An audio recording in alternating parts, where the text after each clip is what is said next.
Hello, everyone, and welcome back to some Conduit Esports coverage of Blue Otter League. We are in Week 3. Jabba 2000 here with Mr. Ryan M. again. How are you doing, my friend? I'm doing pretty damn good, man. I'm doing pretty damn good. What about you?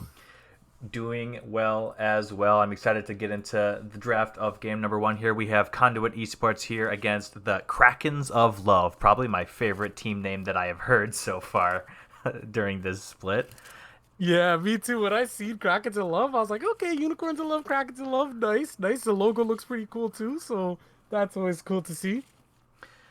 Jumping into the draft of game 1 here, we're looking at the bans. Ziggs, Nivea, Lee Sin here coming in for Krakens of Love, Yasuo, and Silas so far for Conduit. We're seeing Ziggs banned a lot in the games that we have seen. It's a good pick. It's a good flex as well. And then Shen coming out. And then the Insta Ezreal. That is an interesting pickup. Yeah, Instant Ezreal. I wonder what type of bot lane we're gonna see locked in. Will it be a Yumi? Is it gonna be a little bit more of a boring lane? Hopefully, we don't see Ezreal Yumi. That'll be boring. I hope we see some spicy action. I wonder what Conduit's gonna pick here. Oh, we know Kappa Crusader loves his Trundle. He's hovering it right now, and I would love to see it locked in. Yeah, it's a really good pick. It was banned a couple of times at the end of the series last week just because in game 1 he performed extremely well on it. So it looks like they're going to pick it up here. Going to look to draft some sort of supplemental engage to go alongside it because as we know, Trundle not the best CC, best frontline engage by himself. So we'll have to see if they kind of round it out with something else. We have a new support coming in for Conduit Esports today. I forgot to mention at the start, so I haven't had a chance Yeah. to look at his scouting report, so I don't know if we'll see the same types of champions we've seen out of Conduit in the past couple of weeks. Things like the Leona and the Blitzcrank. We're actually going to see Krakens of Love take away that Leona, so we'll have to see the support pool get pinched a little bit here, judging on what we've seen so far. Leona Zinzao, the last two picks here for Krakens of Love, really good frontline engage here to kind of butt heads against the Trundle that we see so far. Yeah, and Leona Ezreal, another common bot lane we like to see. Obviously, Yumi Ezreal is something that people go when they want to play defensive. Ezreal Leona something when they want to play offensively. And I think for Conduit, their support that's subbing in. I know he plays a lot of Rakan, but it looks like he's actually going to go for the Rel here. Nice. So we're going to see Rel Misfortune in the bot lane. So for both sides, Krakens of Love, as well as Conduit Esports, pick their jungle and their bot lane as well. Yeah, I'm liking the Rel. Like I was saying a little bit earlier, Trundle needs a little bit more engaged to go alongside him, and so Rel provides a lot of that, a lot of good AOE engage, lots of CC to lock people down. It's going to be on the Ezreal here to use that arcane shift, that jump to make sure he stays out of the way of the Rel engage, is because if it gets on him, it's going to hold him in place for forever. It's going to give the Trundle enough time to get in place, put a pillar in behind, so then even if he does jump away, Trundle can just run at him since he's slowed, and the Trundle can speed himself up. So I'll have to Exactly. wait and see what. Oh yeah, go ahead. Oh, sorry. My bad. My bad. I was just gonna say, jumping into the last couple of bans here, a bunch of mid lane and top lane, of course, since we haven't seen any solo lanes picked yet. So Twist of Fate, Mordekaiser on the side of the Krakens, Yone, Tom Kench on the side of Conduit. Interesting to see that Conduit bans the Tom Kench since Squig up in the top lane likes to play it so much himself, but is also very adept on the set as well. So we picked that up here for Conduit. Yeah, that's exactly what I was gonna bring up. It looks like a lot of top lane bans. Looks like Squig is gonna have to go onto the set like you said. But on the side of Krakens of Love, I'm actually really liking their team comp right now. They're just running a standard R comp, and oh my gosh, if they pick that Malphite, then it definitely is a standard press R comp. Oriana Ball, Xin Zhao, Leona. Their team fight's going to be absolutely disgusting, and the Malphite does get locked in. So right off the bat, I'm really liking the team fight prowess of Krakens of Love. So it's going to be interesting to see if they will be able to pick off or create some picks on the side of Conduit Esports. Because if it does get into that team fight, obviously Rel's going to be nice to set things up for the bullet time for the Misfortune and things like that.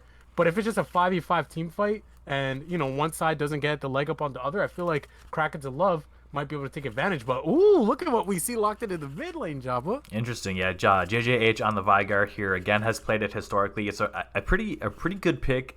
We do see Malphite coming in. Obviously, it's a lot of physical damage on the side of Conduit, so it makes sense. They want another R button. It might as well go for Malphite. You're going to scale with armor. It's going to be good for you anyways. Sorry, do not want to cut you off, Jabba. I do apologize, but it looks like the Malphite was a mispick. I see. It's actually going to be a Ornn. So still an R button. Okay. Still an R button, but yes, just wanted to make that correction. Sorry, continue. Yeah, so like you were saying, Malphite is mispicked. It is an Ornn instead. Still fits a similar position in the team comp, though, right?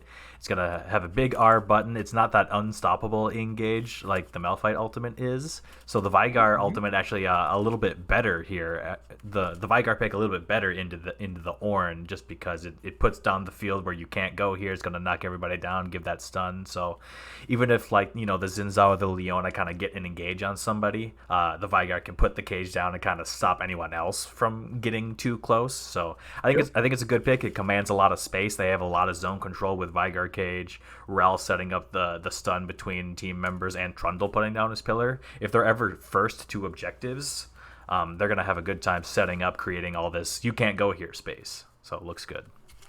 Yeah, and you mentioned it as soon as it was locked in. JJH is really, really good on this pick, so I'm always super excited to see that. And the thing is, although the team fight is going to be extremely powerful on the side of Krakens of Love, you illustrated it beautifully, Jabba. Like, that control space of the event horizon is going to be so huge. Just being able to control that space and then potentially have Set come around for a flank and then dunk them into the team is going to be something that's going to be extremely nasty. So Conduit Esports is known to have some bloody games, and I love casting bloody games, so this, I hope, is going to be the same.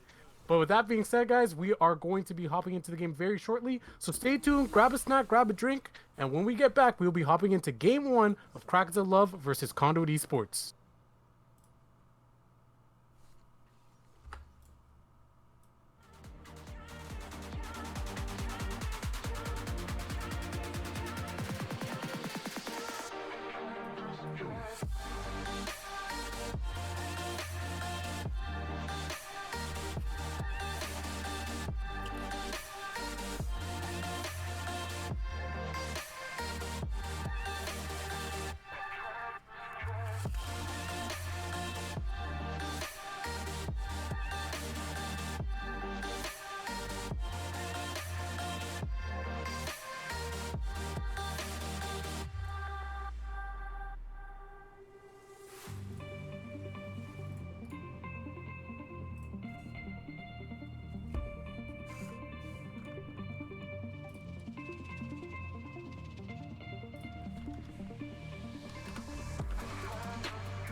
I've been all around the globe trying to protect your soul.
All right. How's Hello, everyone, and welcome back. We had a bit of an OBS issue, but I think it is resolved now.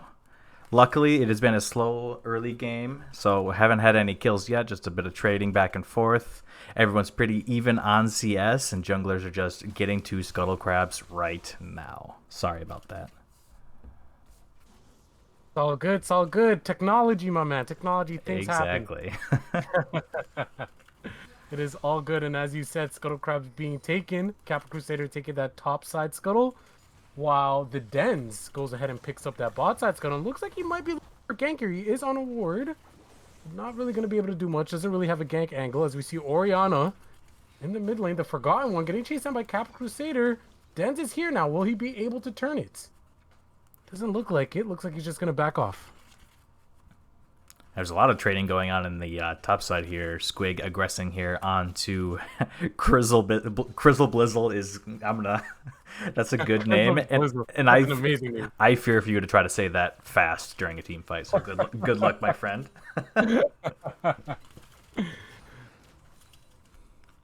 As we're aside from a half of a gank in mid lane, we haven't seen a whole lot yet until now. Maybe. Oh, now we see some fights going in as Sai. Wait, hold on. Off-brand Zyra. Just kind of instant there. Just goes in and dies as Genetics gets really low. And there's a Forgotten One. Gets caught in the Event Horizon. Can't really move. And he's also Oh, and we see Xin Zhao down here now. The Dens looking at Genetics and actually gets an audacious charge and lands onto him.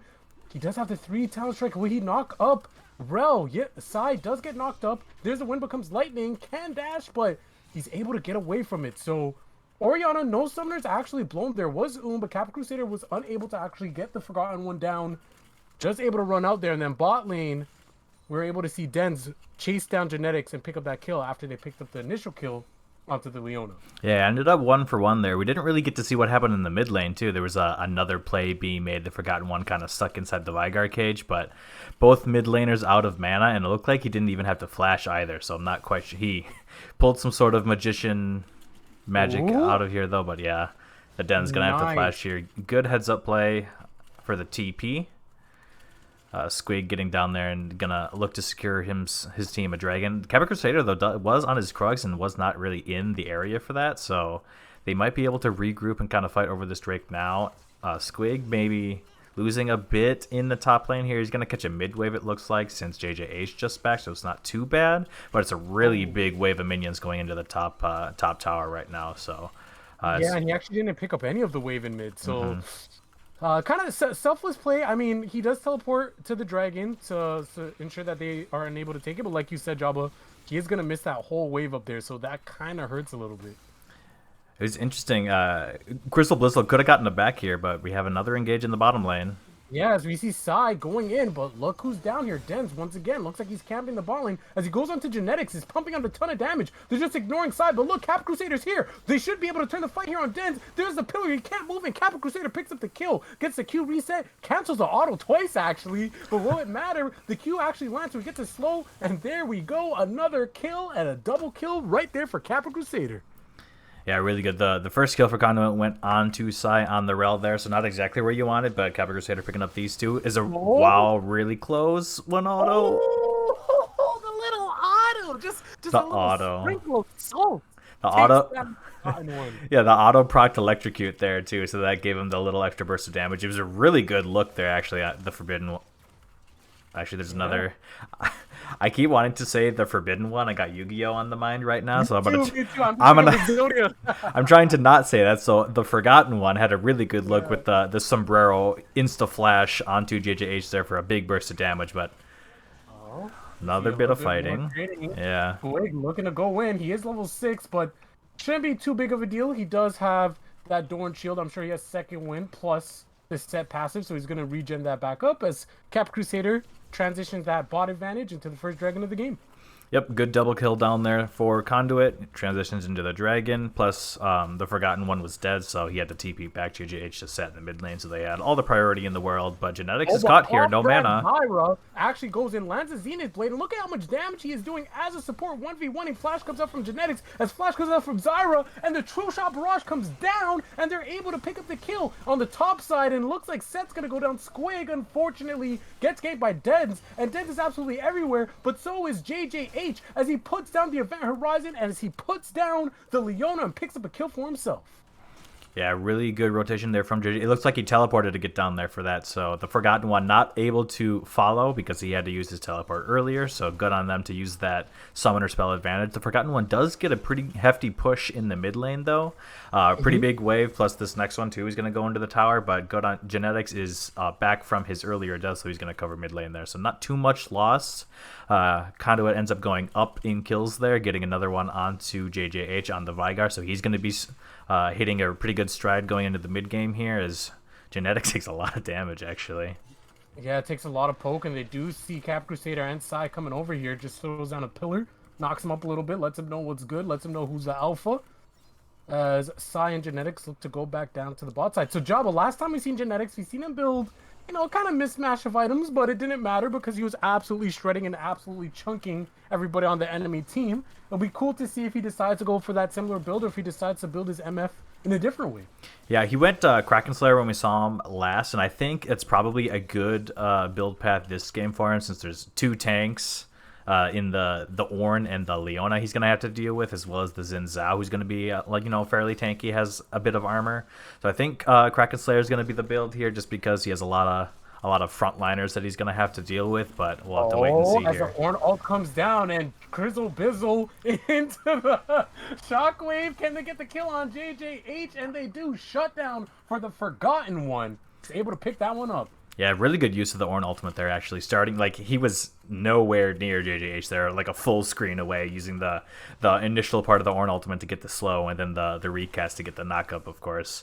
One of Ornn's big strengths is that, he's really good in those 5v5 team fights. You seal 5 people, you throw the Ornn ultimate down, but he's really good at long-range engage, too, so using that unorthodox way of using the ultimate there on the Ornn, really well played. Yeah, just literally ran it straight down mid, as we see him doing a little bit of trading here on Squig, taking out a good chunk of damage, but Bramble Vest also picked up on him, so the trade's really going to go in Crizzle Brizzle's favor. And we see here on the bot side, Xin Zhao just hovering down there, but the bot lane for Conduit's not even there. They're actually invading his jungle now. Yeah, so cheeky 3-man invader. Looks like they're going to end up coming in behind the Dens here. They're on his scrugs. They're going to catch him out here, it looks like, on the minimap we can see. Yeah, looks like they are. As the Rel's trying to get in range. Rel does get in range and pops an ultimate, and they're all stuck there, and there comes a bullet time, but the flash comes out. Nice ult from Dens as well, just for the protection. And Crizzle Brizzle's also down here now. The teleport came out as JJH is able to land the Event Horizon and able to just absolutely nuke Dens as he goes down. Crizzle Brizzle getting chunked out here, and boom, double kill for JJH, and he's collecting those stacks. That boy's getting paid, and that boy's getting fed. Event Horizon comes down again, not really going to do much as XFX, god damn, say that 10 times fast, tries to go in and actually uses his his E, and they're able to pick up the kill on Cap Crusader, maybe stepping up a little bit too close, getting caught by that Zenith Blade Jobber. Yeah, everyone's pretty low after this fight. Cap Crusader trying to make sure his carries get out, and they do, but does give his life for it. So, a bit unfortunate there. They do well in that team fight, though. It was a good TP from Well, actually, Crizzle Brizzle TP'd and then didn't really getting a whole lot for it. So Squig was able to stay in the top lane, has teleport now, and is getting a big push up on the top lane tower here. So he was a little bit behind, but now you can see he's got like a... We do have to be careful though, Jabba, because Owen ulti up. That's Oh, exactly yep, right. exactly. Owen ult goes out, and Den is able to get the knock up, and it looks like he should be able to take the kill here. Ooh, a little bit of an overstay from Squig. I know he wanted to get the advantage, I know he wanted to get the plates, but you also have to be cognizant of the fact that that might happen as off-brand Zyra isn't looking quite off-brand as he lands the Solar Flare to the Zenith plate, is able to pick up the kill for XFX, and here's Kappa Crusader trying to get a trade kill here, puts down the pillar, is able to at least get a flash off-brand Zyra, and XFX are able to kite it out. Able to cut it out. I didn't actually see when the Dens picked up the Rift Herald here, but they are going to be able to get the entirety of the first tower here, it looks like. Actually, they don't have any minions right now, so they might take this last minion wave here, but while they're doing that, Capra Crusader is going to take the time to get this second dragon, it looks like. Bot lane is coming over, though. They're going to make it a little bit difficult on him. Mid lane coming as well. And so JJH has to move first here. Mid lane is actually in a standstill here, as you see Den starting to make his way down here. Now, Cap Crusader is low. Two-shot barrage does come out. Does he have the smite? Yes, he does. So they are able to secure their second dragon. Now, if I'm Cap Crusader, my eyes are on that Scuttle Crab because I'm greedy. But this is why I'm not playing in the game, because I would have probably inted. Oh, no, he's actually going to pick it up right here. Oh, Genetics took it.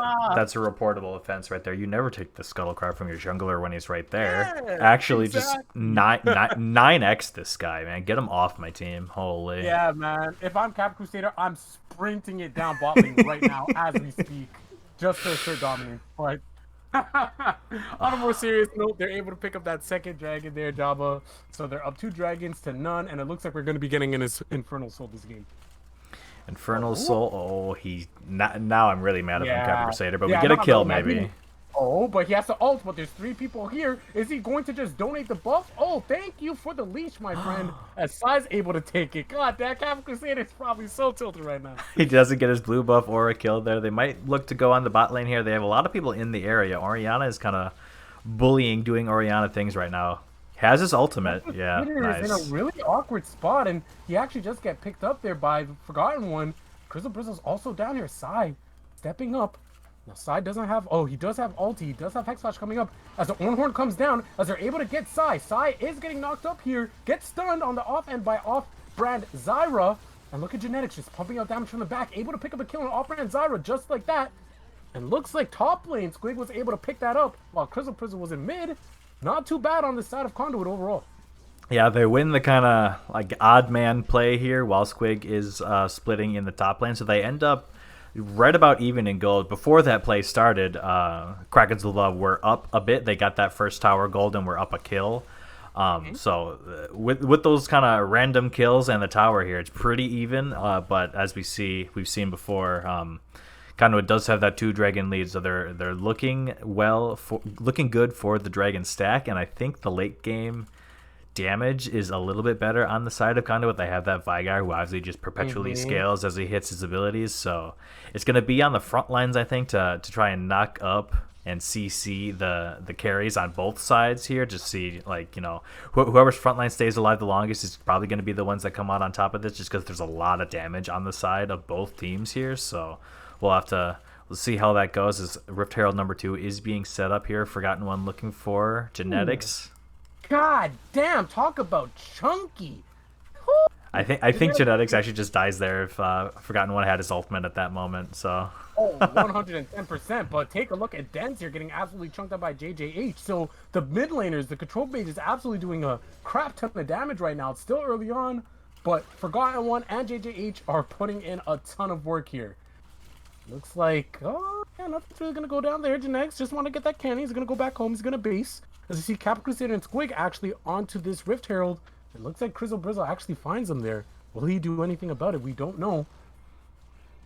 Looks like it's just going to be a face-off here. It's actually pretty low. The Dens is on the way here.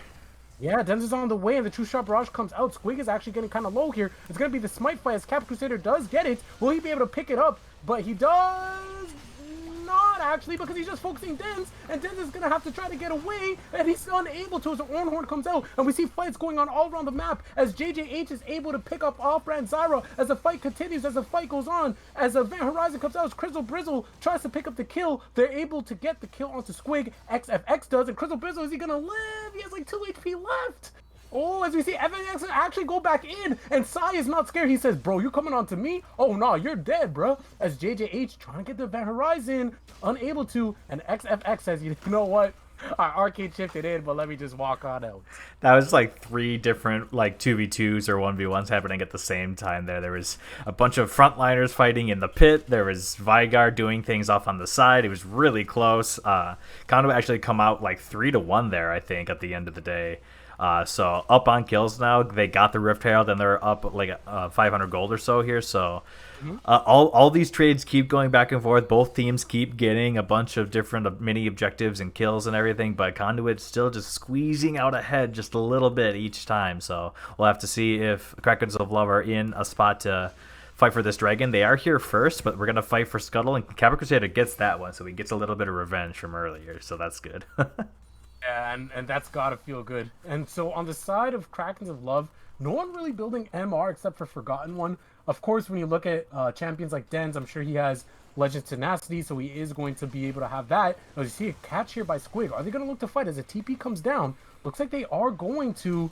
Is anyone looking to engage? Sai does, as he's able to get his ultimate. Look at the backline. Genetics able to just free fire in the back with his ultimate. As Crystal Bristles actually just doing nothing now. He's just walking, and in fact, he's just dead. Dens is actually dead as well. He gets caught by this slow from Capital Crusader. He tries to audacious charge to the red, but it doesn't even matter because he audacious charge to his death. And they're able to pick up the kills. They're not able to pick up the red, but it looks like they're going to be able to pick up the dragon.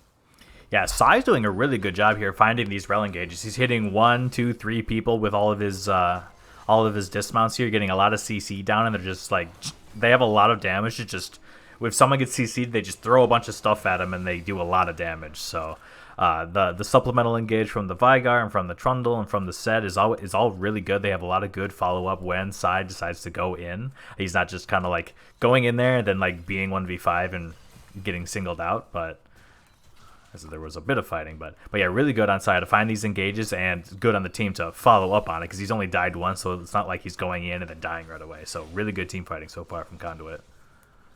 Now, if I'm teams in the Blue Otter League and I'm going up against Conduit Esports, I'm looking at the scanner report, I'm looking at the matches, and I'm seeing JJH absolutely smurf every time he's played Vigar. I think this is the third game we've had the pleasure of watching Jabba of him playing Vigar, and absolutely every single game he has made a huge impact, and this game has not been any different.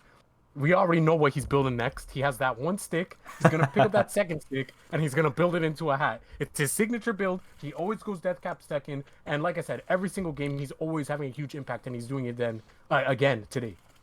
I think he's just a really good player overall because, yeah, like you said, we've seen him on the Vigar numerous times. We've seen him on Ari. He's always hitting the clutch charms, moving around with his ultimate very well. We've even seen him just like a standard Orianna game, and he's always doing very well, always has high CS numbers, high KP, you know. Like, even if he's not doing a whole lot of flashy things, he's not, like, dying a lot either, so he's always just, like, a really consistent player, putting out DPS when he needs to, not overextending, things like that. And that's the mark of a good player a lot of the time, is just, like, oh, Genetics is a bit caught, actually. Genetics does get caught, and he does get sniped from the True Shot Barrage from downtown, and shut down, indeed, it is for XFX. And he's 7-0, by the way. Oh, but we see some ultimates coming down. The Ornhorn actually comes down. Dens actually trying to take this up. Actually gets a pretty good heal off the Gourd Drinker. As you see Cap Crusader getting very, very low, trying to stay alive. The Subjugate comes out. Does it keep it alive? No. Shutdown. Crystal Bristle actually picks that up. As Squig is maybe a little bit too deep. The Rift Herald actually goes in, but it doesn't even matter because members of Conduit are actually going down as XFX continues to throw out his Qs, continue to pump up that damage, and it looks like they're going to be able to take this mid lane. Yeah, it was 3 for 0 there. The Rift Herald does go in and get the mid lane outer tower, but they're able to win the team fight and just trade right back and probably push for a little bit more here. Genetics coming out of the base right now. Sai and JJH, the only other ones alive, and they're coming out of the base. So it looks like they're not going to push for more, actually. They're just going to probably get some vision around this Baron. They already have quite a bit, which is very good. You can get the Scuttle, get the red buff as well on their way out, maybe, and Den smiting that one away. Good on him for doing that. So yeah, they're going to reset, get some Baron vision, and they can come back out onto the map. They do have to worry about the dragon, obviously. The last one coming up for Conduit, their soul, in 2 minutes or so. So Baron's the only one up for now, but we'll have to transition down to the bottom side of the map for when that dragon spawns, because obviously both teams are going to want to be in that area early to set up. Yeah, and the gold lead, barely any gold lead, in fact. The game's pretty much in an even state in terms of gold, we're going to see an interesting fight. I talked about it in draft, right? If both teams, one doesn't get the jump on the other and they're both almost equal in terms of power, I lean on the side of KOL, right? I feel like their team fight's absolutely nasty, but you know what is absolutely nasty? JJH's damage, and you know what's even nastier? Size engages on Rel, because Off-Brand Zyra goes down and XFX goes down. As we see a little bit more fighting in the bot lane, Squig, I don't know if you can win that against Crizzle Brizzle right now, man.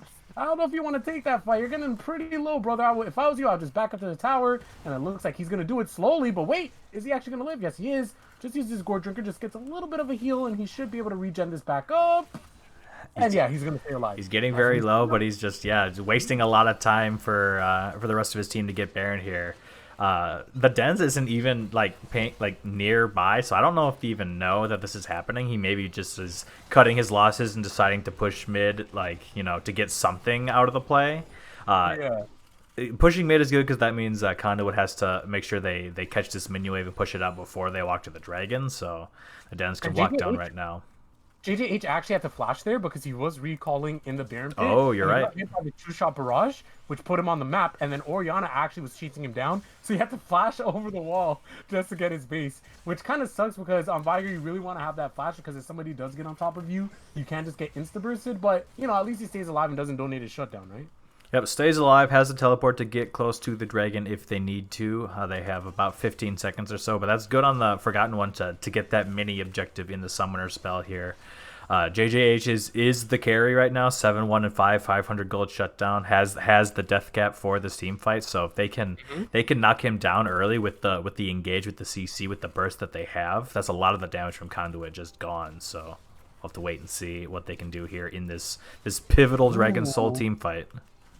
His genetics is able to get a good amount of damage onto Off-Brand Zyra's Leona as the Ornhorn comes out. Does it hit anybody? It actually hits one. It hits Psy. True Shot Barrage also comes out and chunks crap the Crusader a decent amount. Crizzle Brizzle actually engages onto Squig. And Squig, with a huge shield, is able to live and is able to get the Showstopper. What an amazing ult from Squig. Able to set that up, and what amazing damage from JJH. Immaculate team fighting on the side of Conduit Esports as they're looking to get the last kill on XFX, but it doesn't matter because they're about to pick up this Dragon Soul. Amazing team fight by them, Jabba. That was amazing. I don't know how Squig does it, man. Every time he goes in, it looks like he's gonna die. He has 1 HP, and then he just presses.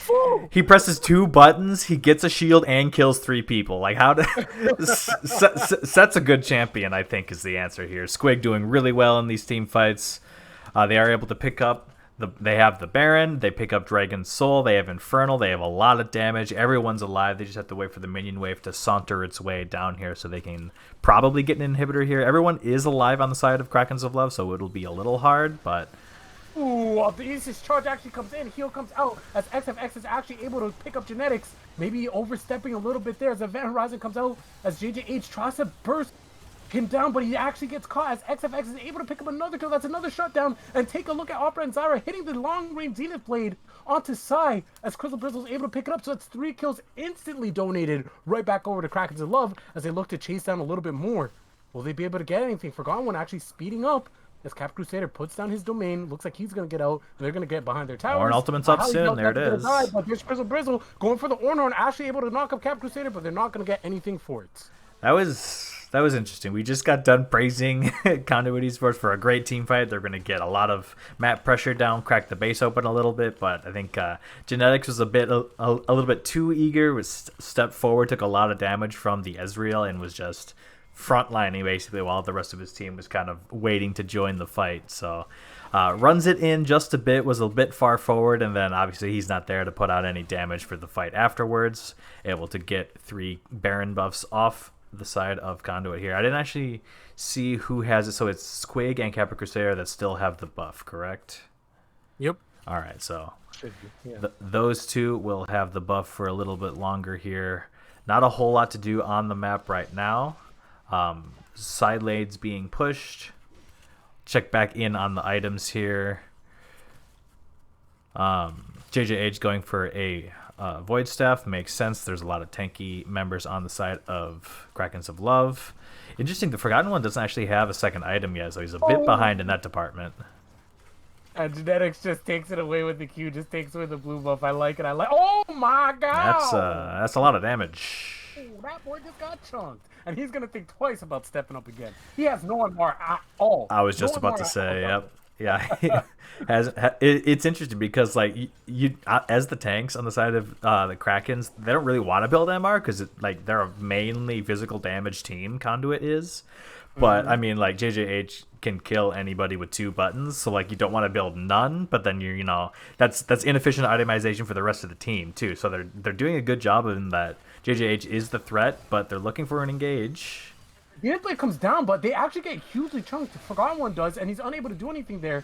Sai actually gets engaged on by Dens, and Dens steps up. That is actually a complete int play. I don't know what he was thinking there as Sai's getting chunked up, but look at Genetics using his ult on the backside as JJH just slowly cutting back, and nobody having MR means that JJH is able to pick up a triple kill. I don't know, I guess Dens just wants to go next to that audacious charge. Don't want to flame, don't want to meme him. But I honestly don't know what he was thinking. I would like to hope that that's a miscommunication as Kappa Crusader's just whacking at this inhibitor. And it looks like this game's probably going to be over, Jabba.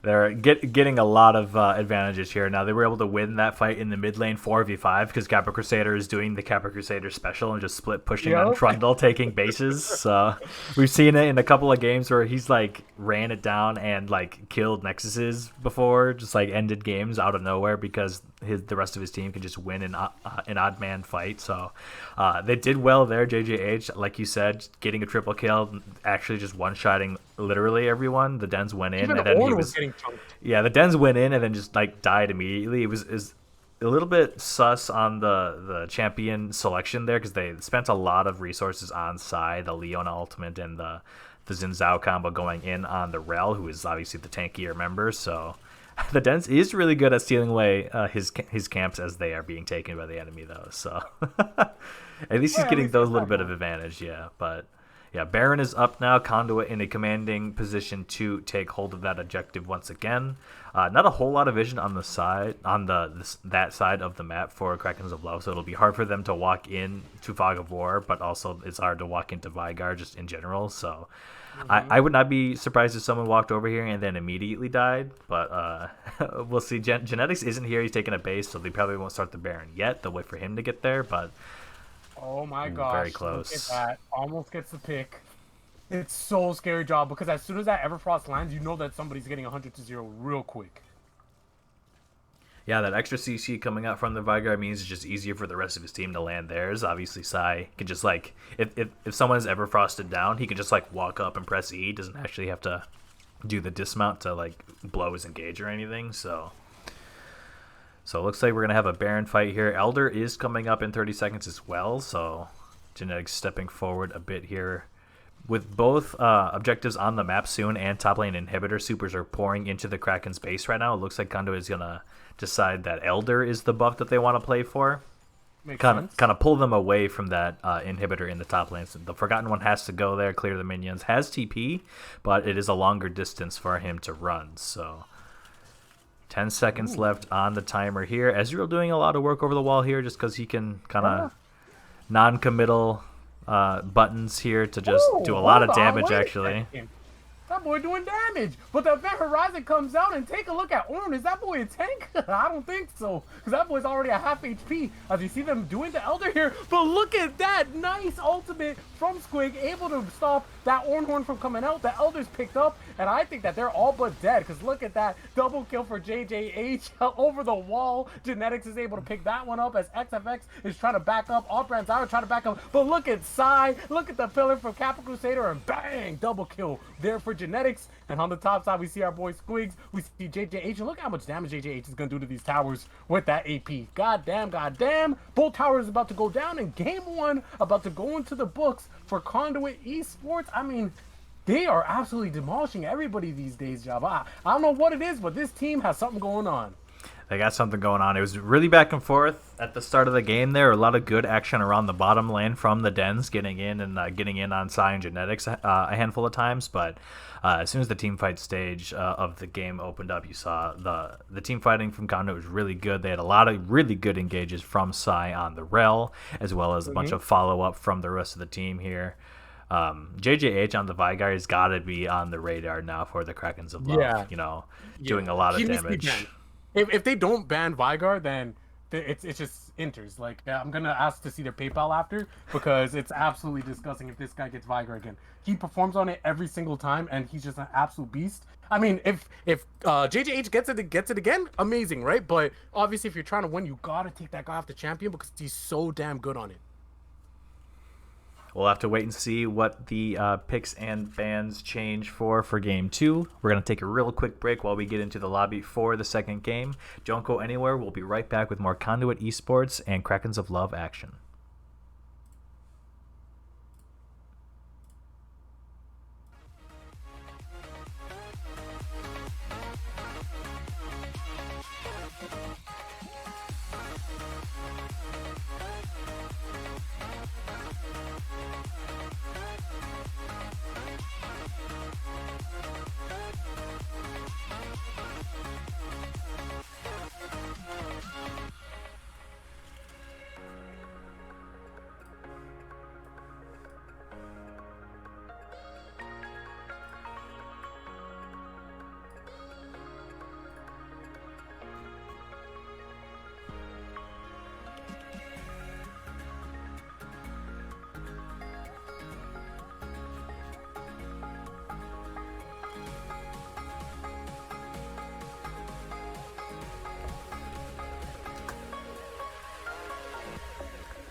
Game 2, here we go. We're in draft. Yasuo, banned. Quick, ban somebody else, guys. Ziggs, banned. Ziggs banned. What else? Xin Zhao, I think, is a good ban as well. I mean, honestly, from Conduit, I just leave the Xin Zhao open, man. Like it honestly didn't really have much of an impact. It looked really good early on, but then it really didn't do anything afterwards. That is true. And Silas was banned game one, and those are Yasuo Silas, two real good laners. So they really don't want to see the Anivia. I'm interested. I'm not sure I remember the picks and bans from the first game. Was Seraphine not banned, but then also not picked, and you didn't say anything? I'm surprised. Well, you know what? I seen the Misfortune pick, and I was gonna get excited to see Misfortune Seraphine, but then obviously they locked in their support directly after that, so I was just like, ah, damn, it looks like we're not gonna get Seraphine support. And I was like, oh, maybe will he go mid, but he doesn't. But yeah, no Seraphine, but we see Viger actually get banned, so good for Krakens of Love.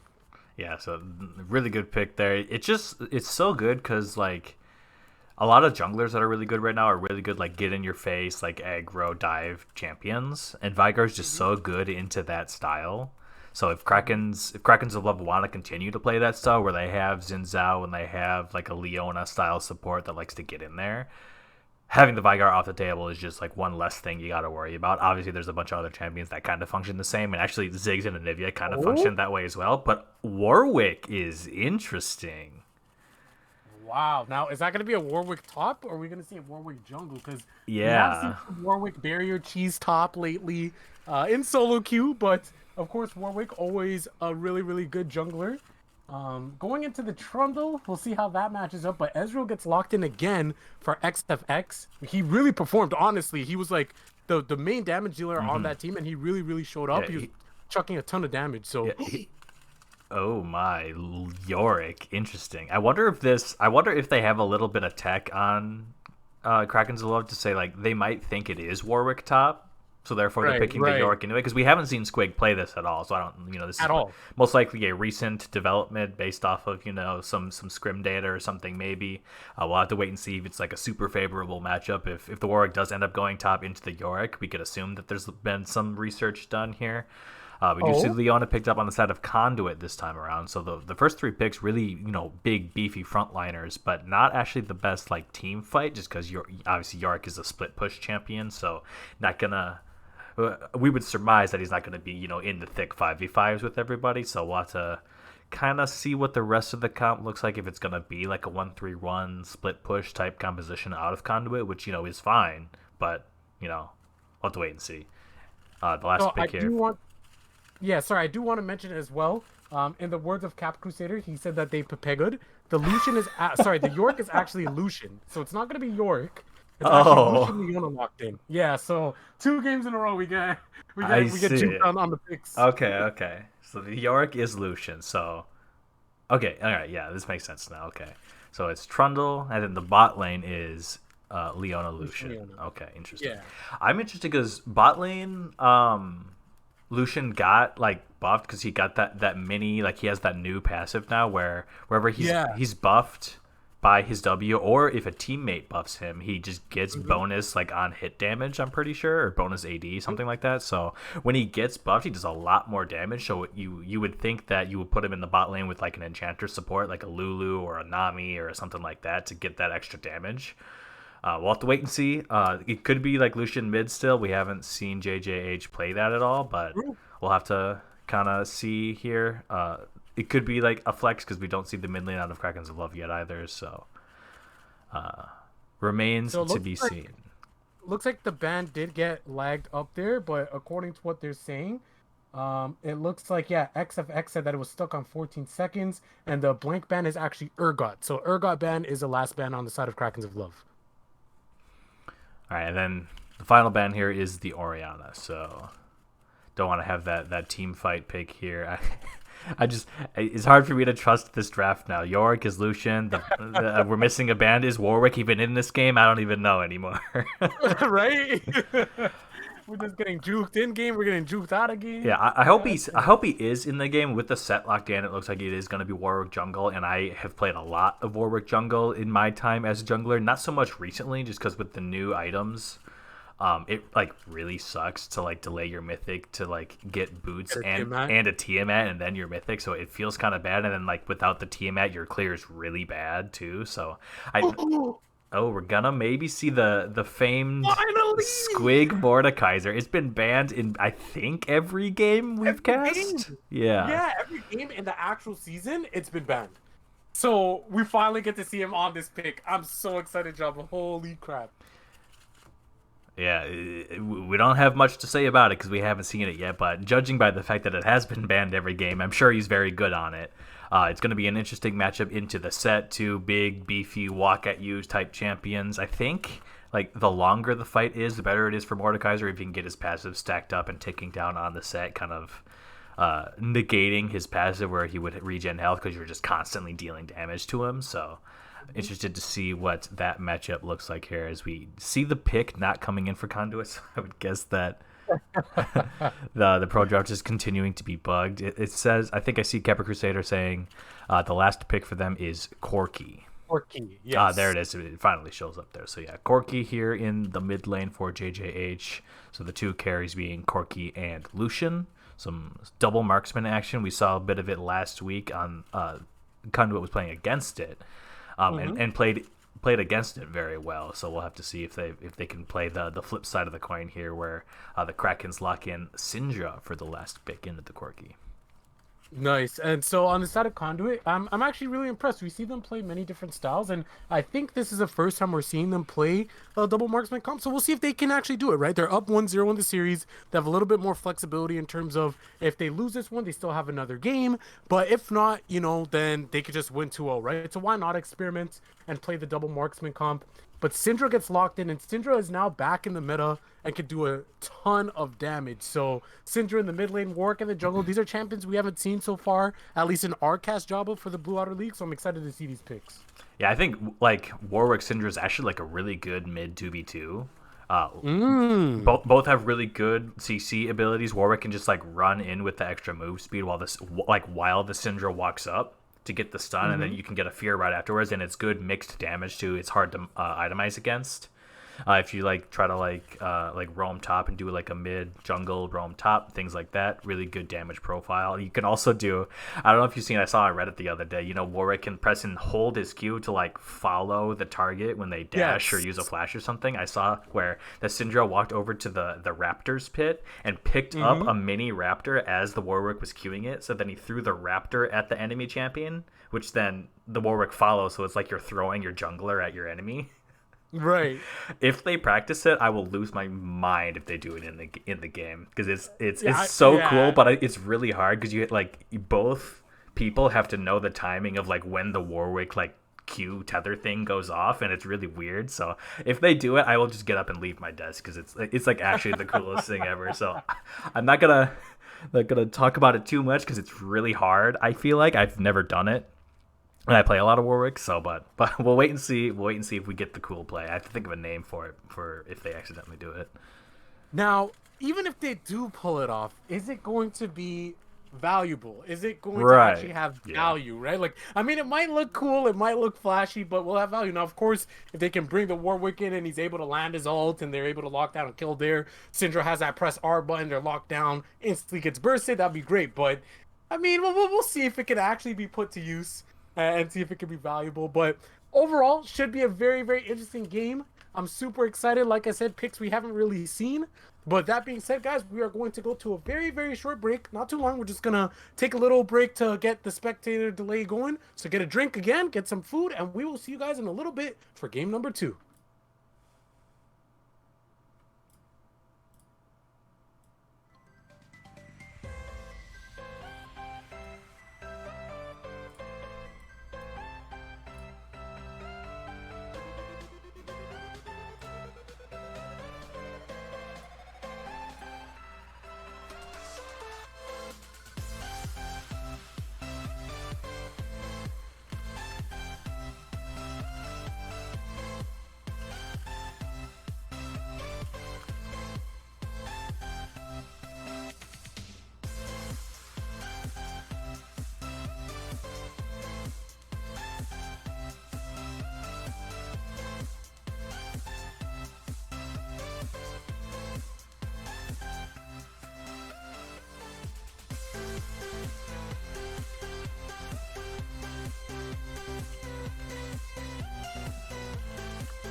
get out of here tonight.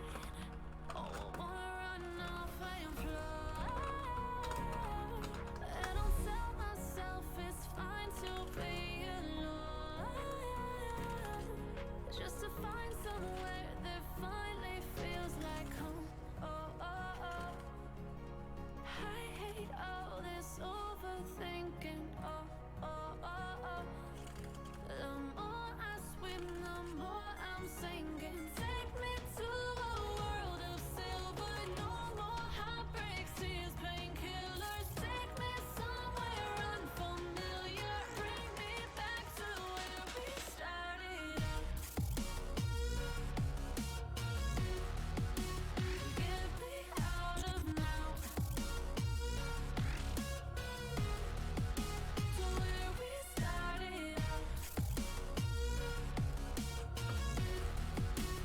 Get me out of now. To where we started out.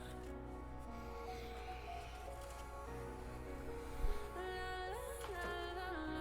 Oh, oh. Get me out of broken hearts and starting fights, turning truth to lies. Gotta get up, stop wasting time. Yeah, I wanna run off and fly. And I'll tell myself it's fine to be alone, just to find somewhere that finally feels like home. Oh, oh, oh. I hate all this overthinking. Oh, oh, oh, oh. The more I swim, the more I'm sinking. Take me to a world of silver. No more heartbreaks, tears, painkillers. Take me somewhere unfamiliar. Bring me back to where we started out. Get me out of now. To where we started out. Get me out of now. To where we started out.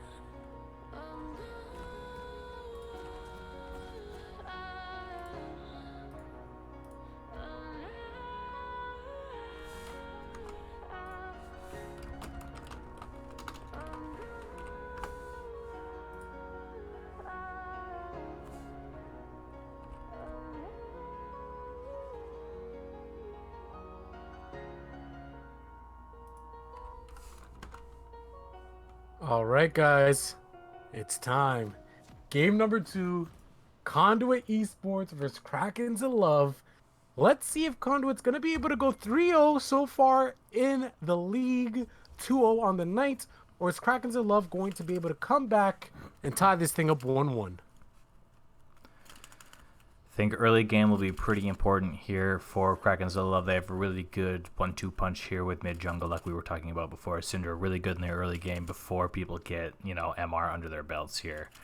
The best spot you can be in here on Syndra is, well, when people face check you is pretty good, I think. But It gets a little electrocute proc there too. yes, I don't think Squig levels E here, so we're all gonna have some early fighting.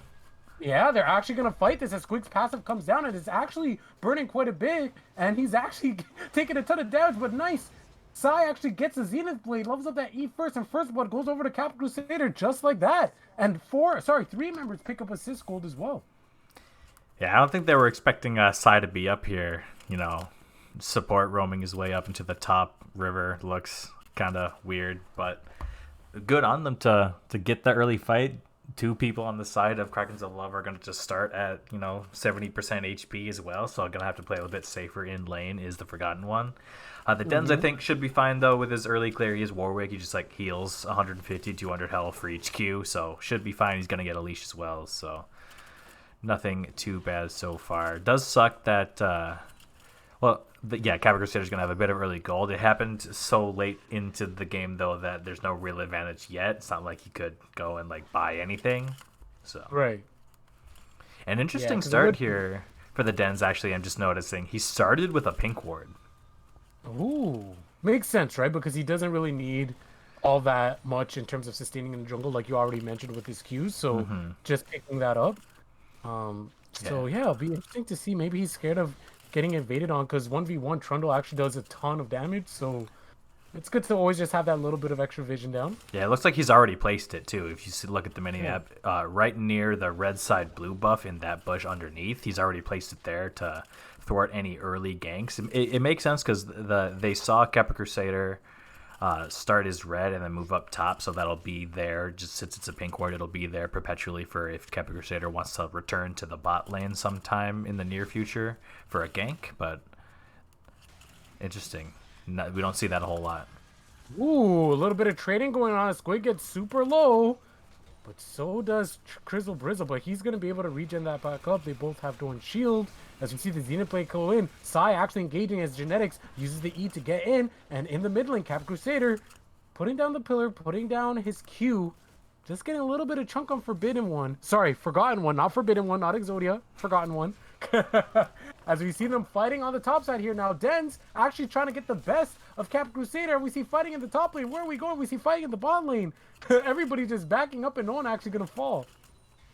Yeah, the Dens was in the brush near the Scuttle Crab before Kappa Crusader knew he was there, so he was able to get a quick auto Q, auto proc to press the attack there that you go on the Warwick, get a lot of damage down. Gets the top Scuttle, and is actually using his Blood Hunt movement speed to get down to the bottom Scuttle as well before Kappa Crusader can get there. So good early jungling so far here from the Dens. Going to get an early farm advantage here on the Warwick over the Trundle, who has a kill, so evening out the early game gold just a bit.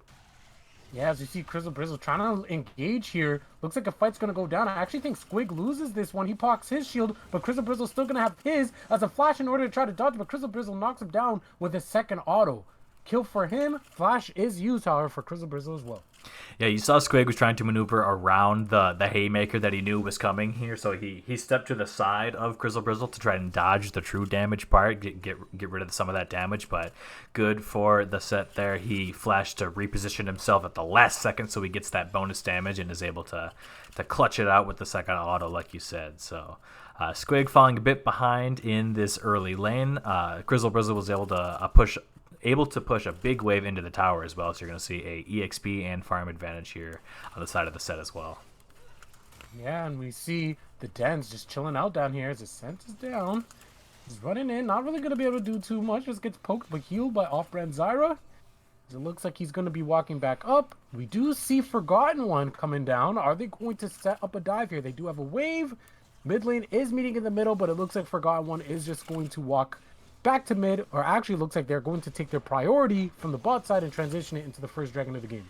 Yeah, he just went in and got a ward in on Kappa Crusader's red buff there, so they're going to be able to see the Trundle coming a little bit better, which is something they did not do in Game 1 that I think is a good adaptation that they're making here in Game 2. Kappa Crusader was around the map all over the place, and he's on his signature Trundle again, so slowing him down, getting into his head a little bit, knowing what he's going to do a little bit ahead of time is a good step in kind of preparing yourself for the aggression that we usually see. As you see another fight coming out. Now Squig, I feel like, might be able to win this one. Wow. The isolation damage from the Q, because he didn't hit any minions. It was just on the champion, so he's able to get that Q crit and able to get that kill. As we see in the mid lane, Cap Crusader with a nice pillar, forcing the flash from Forgotten One. Almost was able to pick up that kill, but really, really nice champion mastery from Squig. This is why we always see it getting banned. He really knows his limits as he's able to pick up the kill, able to trade it back on Crizzle Brizzle. Yeah, Crizzle Brizzle on the set there. Looked like I wasn't sure. I didn't quite get the chance to click on his champion to see what his W cooldown was, but he had a lot of grit kind of piled up there, so I was waiting for that to come out to see if Squig was going to like flash to try and reposition to not get hit by it for this trade, but then he just died, so he probably just didn't have the button ready yet. And like you said, he got the isolation damage, just bonked him right on the head there, instantly killed him. As we see the Dens trying to get a fear off. Sai is here as well. I flash, use the Zenith Blade, able to lock him up, and JJH is able to pick up a kill. Nice roam from Sai. Love to see it. Yeah, Genetics is up here as well, leaving both bot laners for Krakens of Love in the bottom lane. They're gonna 3-man walk back down to see if they can get more aggression, but we see the cowboy zone coming in here for Squig. Yes, time to go to the Shadow Realm. It looks like he's able to walk out of it. This is a fight that he could definitely win. Crystal Bristle's going to have to ult, but if he can land one more Q, he whips it. Can the passive get him? He just goes for the flash auto, and he's able to pick up the kill. He's down CS, but he's up 2 kills. Back-to-back kills for Squig. He's on one of his favorite champions, and he's putting in work. Yeah, he's putting in work. Gonna make up that CS difference here on this wave and get a push in. Crystal Bristle doesn't have TP, so Squig should be able to push this in, get a good base off, and be sitting pretty with his teleport still available. So a bit shaky in the early game, losing that 1v1 by a sliver, but pulling himself back just by being a Chad in the top lane. Doesn't need any jungle help here. The thing about Squig is, he's going to make those plays that let you scratch your head, but as we always say, there's a method to his madness, and we're seeing it here. He was down in CS, not down too much. He did pick up his Leeching Leer. Actually has a shutdown to his name as well. And he's actually going to get pretty strong. Now, he scales very, very well. Now, I'm actually going to be interested to see if the carries eventually pay that QSS tax. Because obviously, if they use a QSS, they can actually get out of the Death Realm right away. But he's going to have to become more of a big threat before that tax actually gets paid.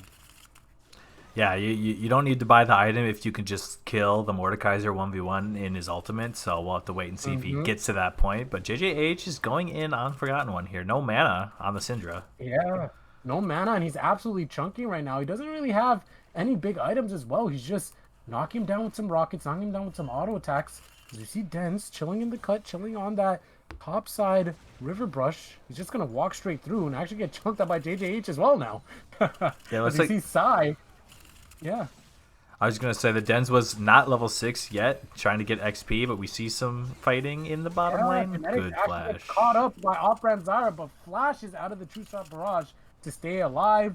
He was a little bit up. His support was roaming, so I was roaming mid, so he had to play a little bit safe. As you can see, the state of the wave, he was really pushed up, but he's able to use that Flash and stay alive there.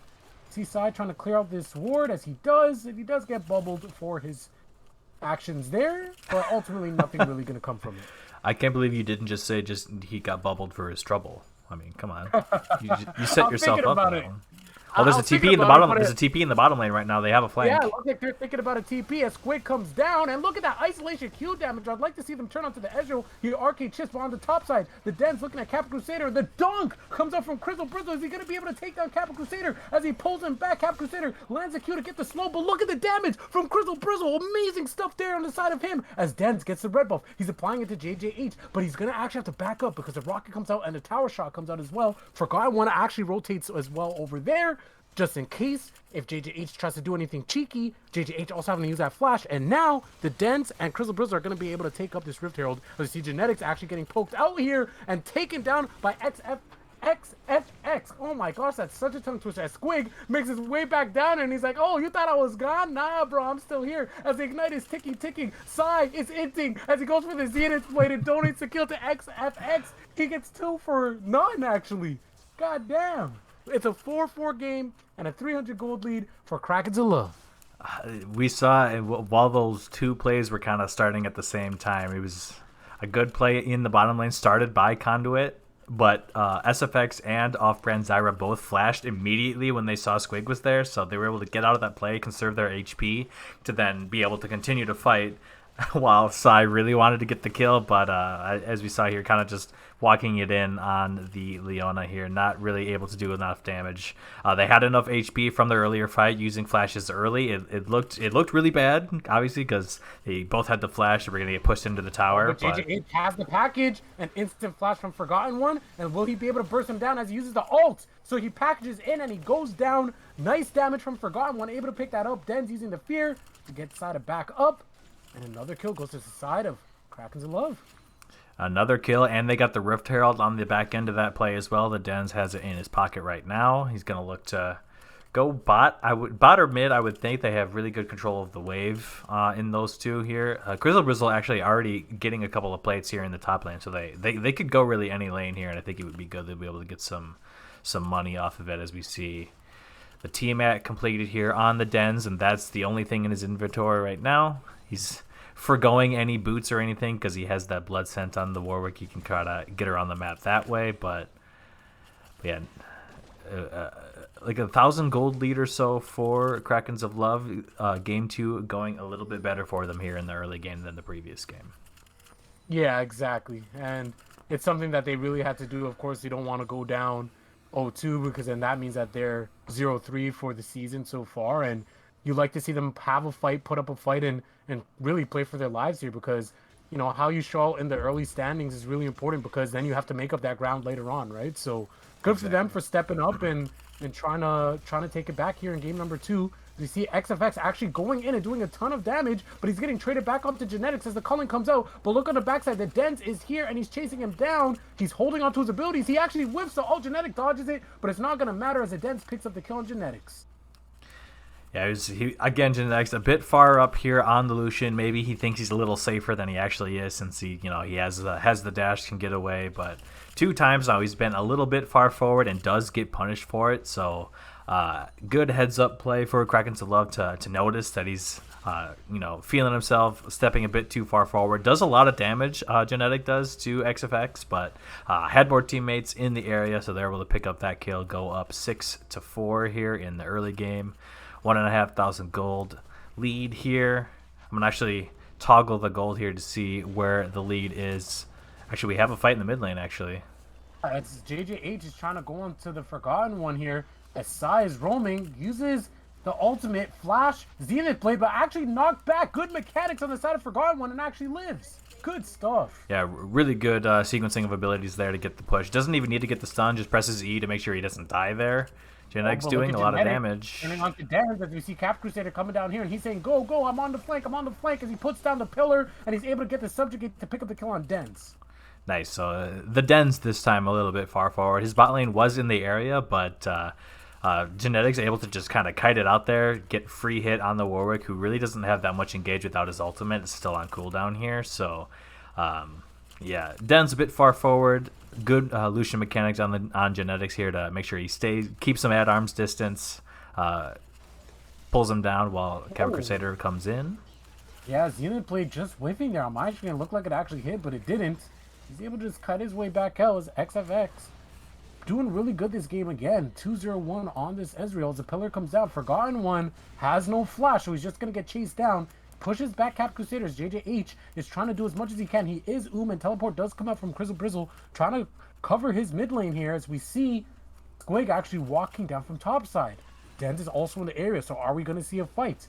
We see Genetics already rotating up here, so they do have numbers as we see them engaging onto Dens here. Look at the isolation damage from Squig. The pillar comes out, the Q comes out, so Dens is absolutely slowed here a little bit more and he's going to die, but no, he is able to get the Q heals. Crizzle Brizzle is able to ult and pick up the kill. Forgotten One on the back end actually getting culled. He's able to pick up a kill, but he's able to fall himself as Genetics has to use a heal as Crizzle Brizzle is still alive. Two-shot barrage comes out. He actually takes down Sai as well. Is he going to be able to take down the set? And he's actually not. Crizzle Brizzle's an absolute beast. He's an absolute god. And with no regard for the enemy's life, he's able to pick up a triple kill. Triple kill for the set. 5 for 2 in the entire team fight. It's an ace. Wow. Rift Herald was actually summoned by the Dens on the fountain. And I saw pings coming down from Conduit saying, oh, look, he ran out of time. He had to summon the Rift Herald in base. Haha, what a loser. But it actually... They get a bot lane tower and a bunch of damage on the inner turret. Oh, hold on. Squig is just taking this fight a level down. Instantly uses the Shadow Realm to take Crizzle Brizzle there as the isolation damage comes out. Is this a fight that he's going to be able to win? He actually has to flash away. The Q goes on cooldown. It looks like it's going to be a stalemate. I mean, maybe he feels the same level as him. Maybe he has that second point in his R, able to steal a little bit more stats. He's able to get the kill there, but... all in all, it's going to be a stalemate. He's going to back here and has no TP, as it looks like Conduit's going to try to pick up the second drag. Yeah, Crizzle was really strong on the set right now. Unable to join for this dragon fight, however, so it looks like Conduit Esports able to pick this one up to gonna raise their dragon lead to 2-1. Oh, I thought we were going to see another Ezreal steal like we did last week, but not the case this time, so... yeah, Crizzle Brizzle really strong on this set right now. 6-3-1, 500 gold bounty, 30 CS lead over Squig here in the top lane. Has that full mythic item already while Squig is still working on his. Squig is a bit behind just because he decided to get a Bramble Vest instead of just rushing his mythic item like Crizzle Brizzle did. So obviously going to be a little bit behind there, but Conduit going to take their map tempo and try to get the second Rift Herald here. Krakens of Love are quick to respond. Package had to be used because the timer was going up, but Dens is coming in hot. It's coming in quick. Gets the speed up from Nami. Who is going to get this Rift Herald? Is it actually going to reset, or will it be able to be taken down here? It looks like it is going to reset. We got a little bit of a stalemate. We do see Genetics on the bot side, able to pick up that wave, able to do some damage to that tower here, trying to equalize the gold a little bit. And it looks like Krakens of Love is actually going to engage us here. Pillar goes down on XFX. I keep messing that up, and I will continue to do so. I apologize. But it looks like Krakens of Love are going to focus down this Rift Herald. And they're just going to concede on the side of Conduit. The Dens picks it up. And the game continues from there. Yeah, I think that was the plan all along from Conduit. They started it up, and then as soon as Krakens of Love showed up, they just started backing off. They didn't really care about the Rift Herald just because they knew Genetics obviously wasn't going to be there. He was in the bot lane, so they said, we're going to try to stall them, keep the whole team here as long as possible just so Genetics can get a little bit of free time. He's a bit behind the Ezreal at this point. So I think it was like, obviously you're not that great because they're still going to get a Rift Herald and they're still going to get a charge and some towers and stuff, but you're at least getting your AD carry a little bit back into the game. So, not the best case scenario, but it's better than, fighting the team fight a man down and losing it.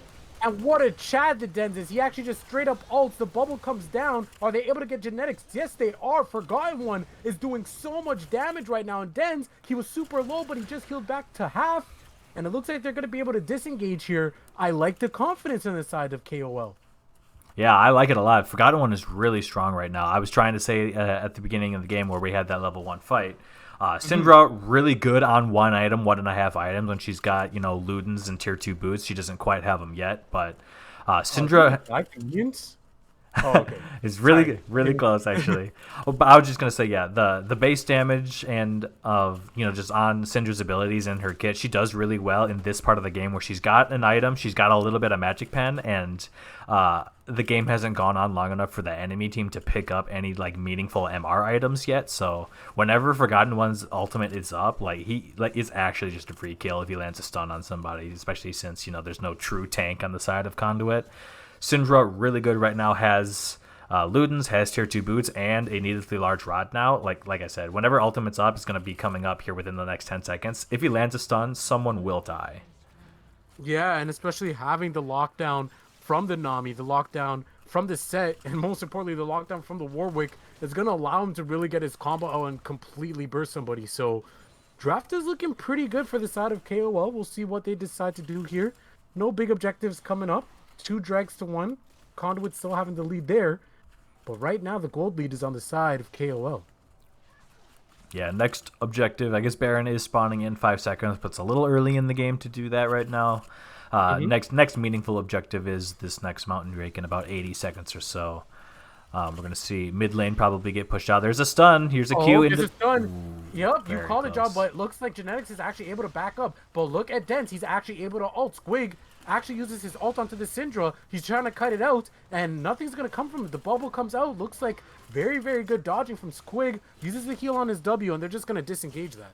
Yeah, I think Genetics dashed away and healed and flashed to get out of that, and obviously Squig took the Forgotten One into the death realm, so we couldn't get that ultimate down onto Genetics. But like we said, if he had pulled the trigger a little bit sooner, if Forgotten One wanted to expend the flash, the ultimate follows Genetics when he dashes away, and it probably kills him. So like we were saying, Syndra does a lot of damage. Nobody has MR. Everyone's fairly squishy, and they know it. You saw it. Genetics was very quick to, as soon as that stun was over, to dash and flash away and things. So he knows that if he's any closer to Syndra any longer, he's probably dead. There it is. There's another stun. There's the bubble. Is the ultimate gonna come out? Look like it's not, but the culling does. Here's Dens tanking it up. Uses that cooldown reduction, but look at the dunk!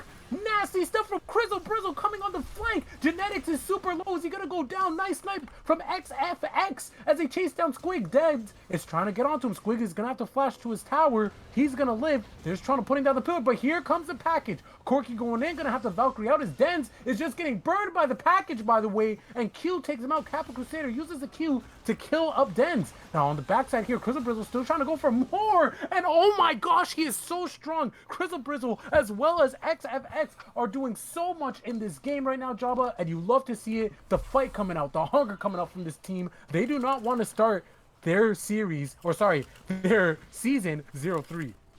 Yeah, they want to start their series 8-3, just like this giant set they have in this game right now. He's doing so much work finding all these engages, 2 fully completed items, 700 gold shut down. He's putting the team on his back right now and throwing the enemy team into their own backpacks.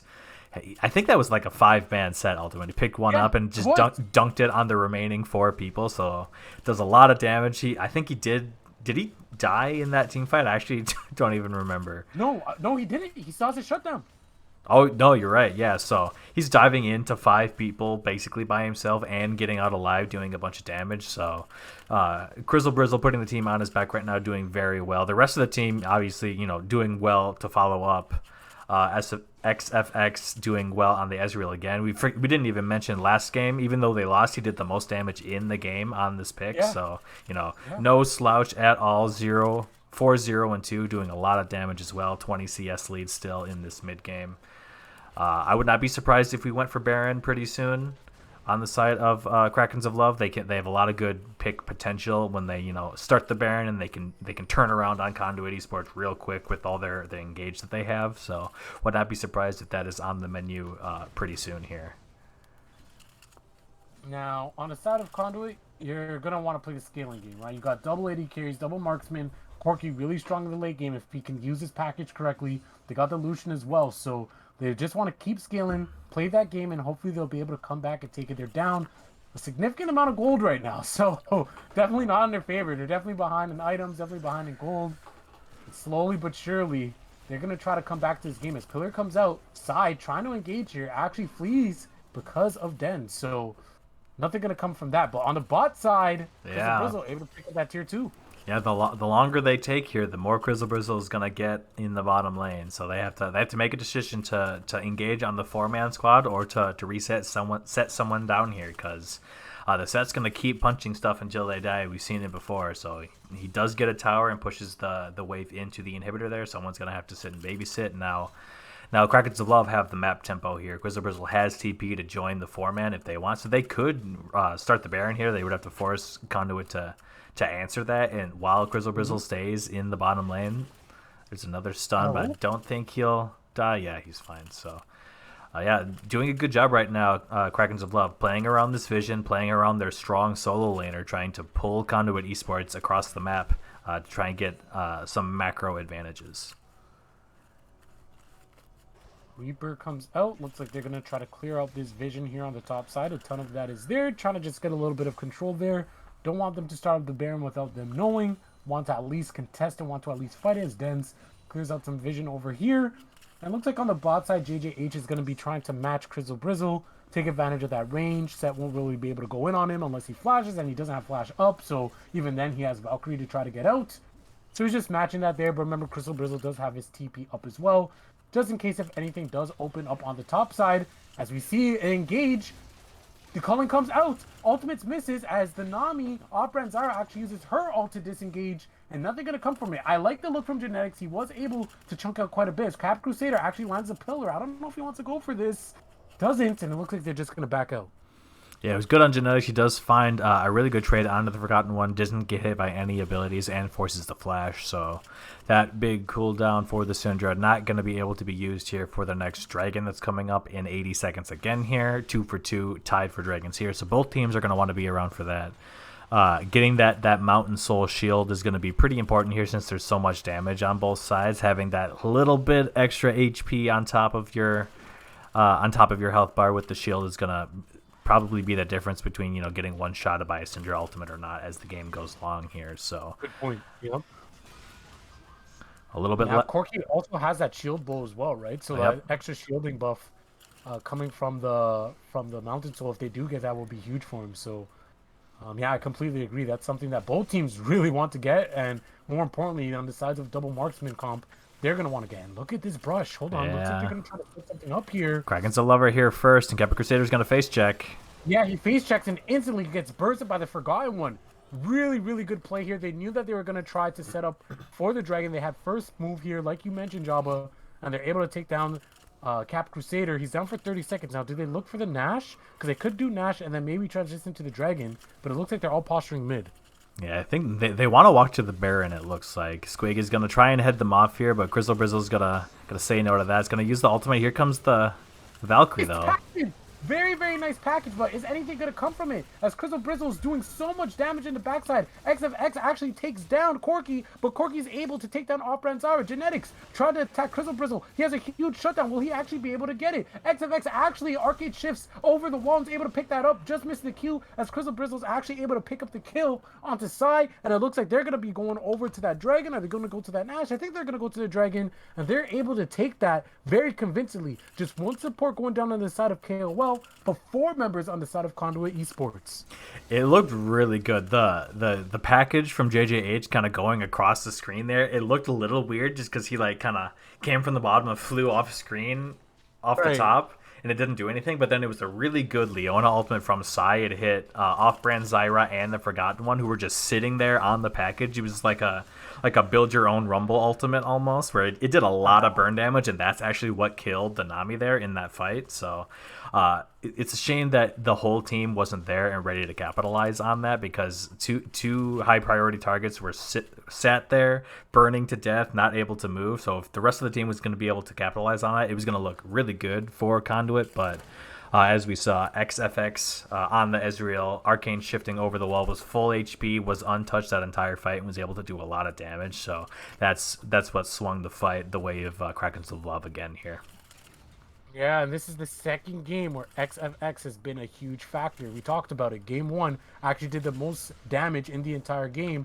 And, you know, although Crystal Brizzle's probably done the most damage this game on his set, XFX is no slouch, right? He's definitely holding his weight as well. 604, has his Serralda's Grudge build, has the Mirror Mana, has the Divine Sunderer. He is going to be doing a ton of damage with those Qs. 2 seconds. I still can't believe that ability is spammable like that. It's absolutely disgusting, but XFX actually putting in a lot of work here. Yeah, Grizzle Brizzle and XFX, two of the richest people in the game here. Grizzle Brizzle is just a little bit ahead, like 1,000 gold ahead of XFX here. So really rich, lots of items. XFX still yet to die in this game. He's telling his team right now, wow, imagine having a death in this game. Gonna be me. Posturing for the Baron here. Looks like they're going to start it up. Top laners splitting here, both with teleport. All teleports are up and available. All ultimates as well, so it's going to be a bit of a brawl. Oh, as the stun comes out, looks like Sai's going to get chunked quite a bit. 2-level lead here on Crystal Brizzle. Going to take the fight against Squig. Squig does use the ult. I don't think he can win this fight, because look at all the grit that is stacking up. That shield is going to be immense. The ultimate comes out. Squig actually has to flash away, and he flashes and uses his W to secure the kill. Genetics uses the culling, and he's able to get the auto reset and able to pick up the kill. Nice ult from Sai! What a godlike ult from Sai! Able to lock down Forgotten One, and just like that, this game might switch on its head. Oh, but XFX actually able to get the 2-shot barrage, and look at the kill from Kappa Crusader. They're able to turn it around. TP coming out as well in order to try to stop Crystal Brizzle as he's trying to go for that bot lane inhib. Now look at the damage from XFX. He's actually trying to poke down Kappa Crusader. Kappa Crusader just going to try to get this cannon here, and looks like he's going to reset. So they're not going to be able to do anything to get the Baron, but they're able to stop the Baron attempt. They're able to stop the offensive surge from the side of KOL and able to just reset here and only lose an inhib. Yeah, it was kind of hard to tell what was happening during that fight. There was a 1v1 happening in the bottom lane from Squig and Crystal Brizzle, who came out on top of that. Both top laners had to flash like simultaneously while the fight near the Baron was happening. So it was good on Genetics to get the kill on the Nami, and then a really good ultimate from Sai, like you said, locking down the Syndra. So Genetics can get one more rotation of autos and spells there to take him down. As XFX still untouched in the backline there, just was able to pick up a kill with his ultimate. But yeah, the rest of his team had kind of fallen at that point, so they had to kind of regroup, wait for respawns. Speaking of respawns, the Dragon's coming back up here. Minute 30 or so. It's going to be a even bigger fight this time around now that Krakens of Love is on Soul Point. Gonna look to scout with the true shot barrage there, it looks like, but yeah, that last Baron fight was really close and all over the place and hard to keep track of everything because there was so much happening at once. Exactly, and but these are the types of games that I love, right? A lot of things happening at once, a lot of kills going out, both teams absolutely not giving up. It makes it super, super entertaining to watch. Three dragons on the side of KOL. They're gonna look to try to get that soul. Obviously, Conduit Esports doesn't want to give that up. So this is going to be a bloodbath as we see Krakens of Love trying to do something here. Pillar comes out to disengage, and they have complete control of this bot side jungle here. They really want to pick something up here. Yeah, they have a lot of wards, and they have that bot lane inhibitor down as well. So, someone from Conduit has to kind of sit there and babysit the wave. It probably should be Squig since he has teleport, and they want JJH here for the fight. But it's the Krakens of Love special. They're setting up another death brush here, seeing if they can catch Kappa Crusader. Indeed they do, and look at the ult coming down from Dens, and just like that, absolutely bursted by Forgotten One. And the Forgotten One was Kappa Crusader because he's dead. And now it's a 12 kill lead for Krakens of Love here, and they are in command and control. And oh my god, that was 1Q auto. Oh, Janex actually dashes in, and he actually dies, and JJH actually uses his package there. Is it going to be able to do anything? He actually has to go over the wall. XFX has to arcane shift over. Squig is getting super low as Crizzle Brizzle is just taking two members at once while also tanking the tower. Gets the Grizz. XFX actually picks up the kill off screen. Crizzle Brizzle is able to tank 13 million tower shots and eventually take down Psy. And I think that this game's over because this whole time, down at the Dragon, Dens is just picking that up for them. And Crizzle Brizzle just picks up another kill, and Syndra does Syndra things. Another Forgotten One on the map, and they get an ace. And it looks like Krakens of Love isn't going to go down. Looks like they're going to be able to pick up a win, tie up this series 1-1. We're going to see a Game 3 Java. Let's go. Both teams are going to be hungry. One team wants to get their first win. One team wants to be undefeated. Who's going to do it? Game 3 coming up soon. I can't wait, Java. I can't wait. I'm interested to see if it's another top of the charts performance here for our Israel player. It's going to be really close. It actually looks like Crizzle Brizzle beats him out by a lot, actually. Doing work on this set pick. What did he ended up, what here? 13, 3, and 6. Most gold in the game, most damage in the game. Absolutely popping off. Getting 5-man ultimate after 5-man ultimate, just dunking everybody into each other, doing a lot of AoE damage, and just like being unkillable too. So we've seen both teams pick this now, so I'm interested to see how the draft evolves if it gets left up for a potential first pick, because we've seen both teams play it, and both teams play it very well. So I'm interested to see if Set makes his way to the ban, or if we start trading it back and forth again here for Game 3. Yeah, and when you think about it now, obviously hindsight's 2020, but the draft actually went extremely well for KOL, right? Having that lockdown, we talked about it. Syndra being extremely strong. If she gets a lockdown with the Warwick, she's obviously going to do a ton of damage, and they were able to get the picks, whether it be the bubble, whether it be the Syndra E, whether it be the ultimate from the Warwick, and then the 5-man dunks on top of that. Absolutely insane lockdown, absolutely insane DPS, and again, XFX putting out an insane stat line, 9-0-6. This is his second time on Ezreal he performed. We talked about Set being a contested pick, maybe a potential ban. Do you think Ezreal maybe might get banned as well, or maybe picked away? We don't really see Genetics play it, but I mean, at this point, you kind of have to take it away, no? We've actually seen Genetics play Ezreal, I think, one time, and it was a couple of weeks ago when Conduit played Monkeys Rising. They played it in Game 3, I believe. Okay. But I think that's it. So that might be like a Game 3 special or something. I don't know. But if it ends up being that they first pick an Ezreal and they don't ban Set, well, that means Crizzle Brizzle probably picks that pick up. So it's right. It's gonna be a head scratcher, a thinker, a 5-head for the coaches here. Whoever's putting together the drafts to see. Like, we know both teams play these two really strong champions, so we'll see if we play them at all, or if they get banned, or what the adaptations are. So I'm interested to see what draft for Game 3 looks like. Yeah, and in terms of Squig, he was able to put up quite a bit of fight against Crizzle Brizzle early on. He did go down in that 1v1, but then was able to pick up 2 kills back to back, and it looked like he was actually going to be able to take control of that game. But it looked like he spent a little bit too much time on the bot side. Was able to Crizzle Brizzle was able to pick up those tower plates and just able to snowball the game off that, right? So But next game, it's fresh. It's basically a 1 game series, right? It's just best of 1 now. It's tied 1-1. Let's see what the drafts come up with. Let's see what the coaches do. Let's see how these players execute and see who comes out with the win in today's match. KOL or Conduit. Stay tuned, guys. We're going to take a quick break and then we'll be hopping straight into draft. See you soon.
dream, believe in strength. Now I'm the only one, only one.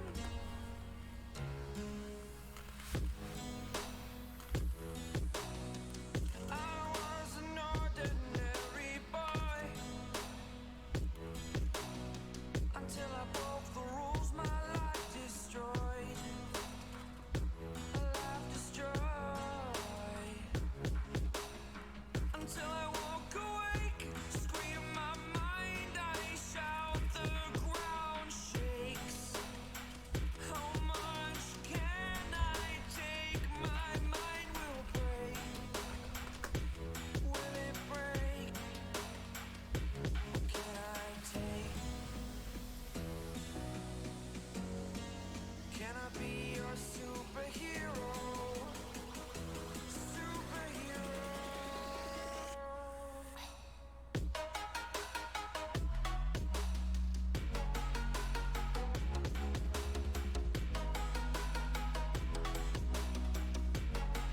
Can I be your superhero? Superhero. Superhero.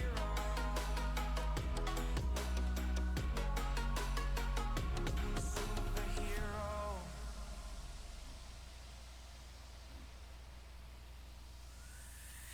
Fly away. It's the first time of today. Today. To dream, believe. You are the strength. All right, we are in the draft for game number 3. Krakens of Love, Conduit Esports. Ziggs and Nivea Vigar, what else is new? Yep, Yasuo, Silas, Ezreal. So the Ezreal actually does get picked up here onto the ban list. Now, again, we already talked about XFX absolutely smurfing in games 1 and games 2. They didn't win game 1, but he had a good performance. And then game 2, obviously, they won that, so they decide to ban that away as a set, is an insta-lock for KOL, and we see Tom Kench Leona for Conduit. Yeah, we have seen Squig play this side of the set Tom Kench matchup and do fairly well into it, so this might have been the game plan going in.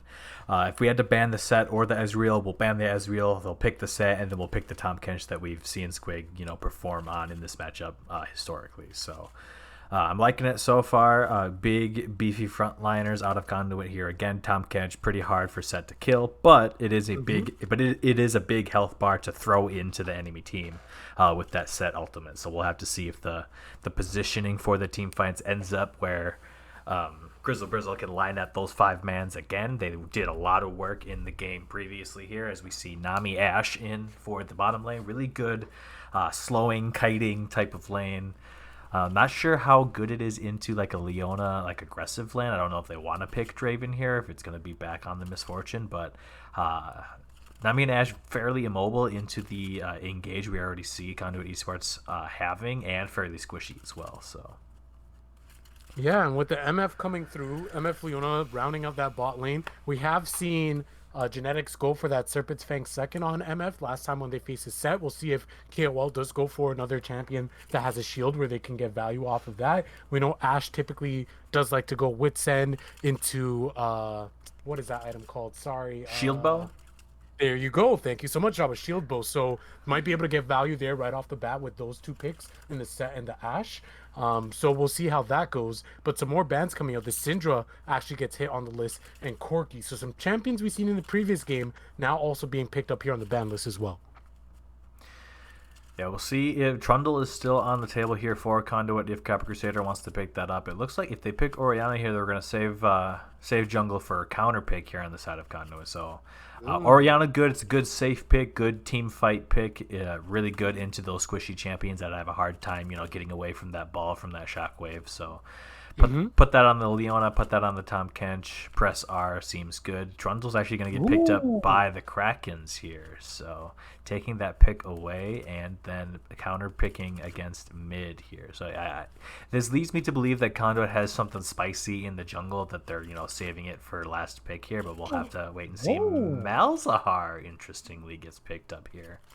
Okay, so we have not seen a Malzahar since we started casting together, Jabba, and I'm really excited to see how this actually works out because Malzahar obviously has an insane amount of push, is able to move around the map, able to use his ultimate and have to make people pay that QSS tax. We kind of talked about it with the Mordekaiser though, right? The Mordekaiser never really got going to the point where somebody had to pay that 1.3k gold tax. We'll see if Malzahar can pick that up as we see the Jarvan hover here, and it actually Oh, goes it's the to the Poppy. Poppy. Okay, so this is a Kappa Crusader special, kind of like his Trundle. He loves his Poppy. We seen him go Electrocute. We seen him go Dark Harvest. You talk about it all the time when he plays a Jabba. You can really go any Keystone on this champion. So it's going to be interesting to see what he picks up there.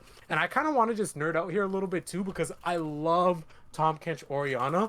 I actually been seeing it a ton in LPL throughout their playoffs, and I've seen a lot of teams putting priority on it because of Tom Kench just being able to get straight into the backline with the Abyssal Dive just sets it up so easily for a Shockwave play. So I really hope that Conduit's going to be able to pull something like that off because it'll be so much fun to watch.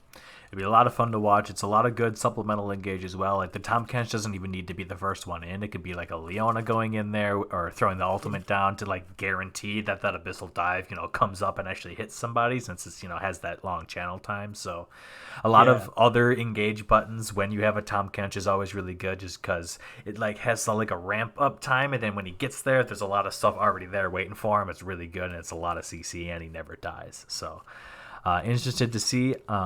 The Poppy is interesting because she gets a lot of value off of that steadfast presence, that thing that the circle around her that stops dashes, Yep. and none of the Krakens of Love members have dashes.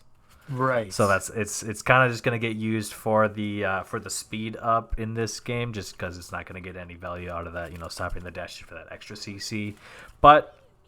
It's still a good pick. We've seen him perform on it well. I'm interested to see what keystones he decides to go, and he's usually going this Divine Sunderer, Sterix, like Bruiser fightery build.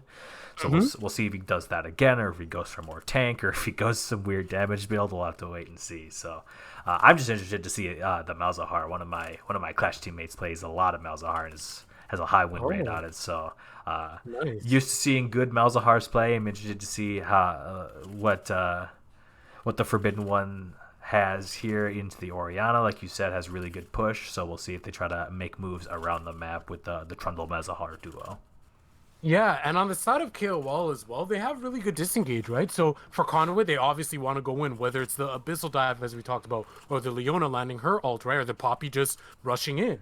KOL has a lot of disengage, be it the Enchanted Crystal Arrow, be it the Nami Tsunami, the Trundle Pillar. They have a lot of disengage as well, so they can pick their fights. They can pick and choose their fights. If they think that it's a fight that they can win, they can go all in. They can catch people out, whether it's with the bubble or the ult, or they can use those things to disengage. So, I mean, both sides. I actually like really. I really like both drafts a lot.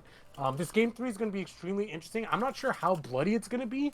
We don't really see too many volatile matchups like we kind of would expect to see when Conduit plays Draven Leona or things like that. So I think the early game might be a little bit slower, but I do think the team fights are going to be an absolute blast. Should be a banger of a game three. We're gonna hop in and wait for the spectator delay, so that should be just a few more minutes. Game three, an exciting one, should be coming your way in just a few. Please stick around, and we'll be back very shortly.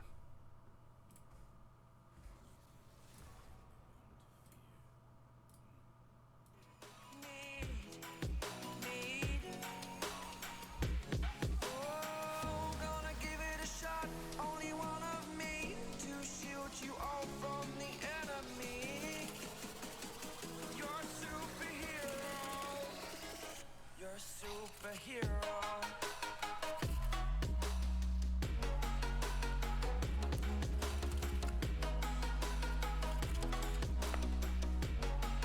Can I be your superhero? Superhero.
Yeah.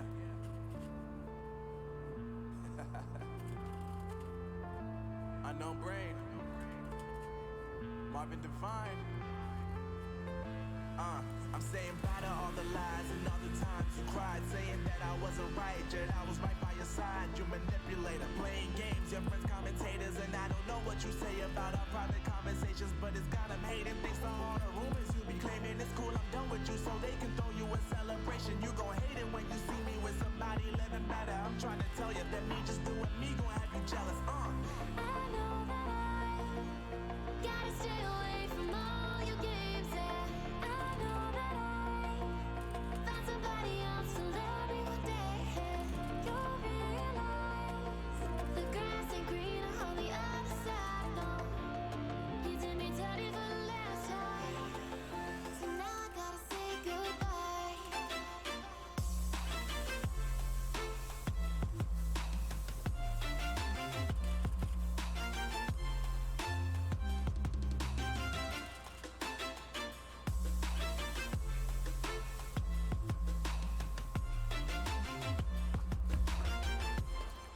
So now I gotta say goodbye.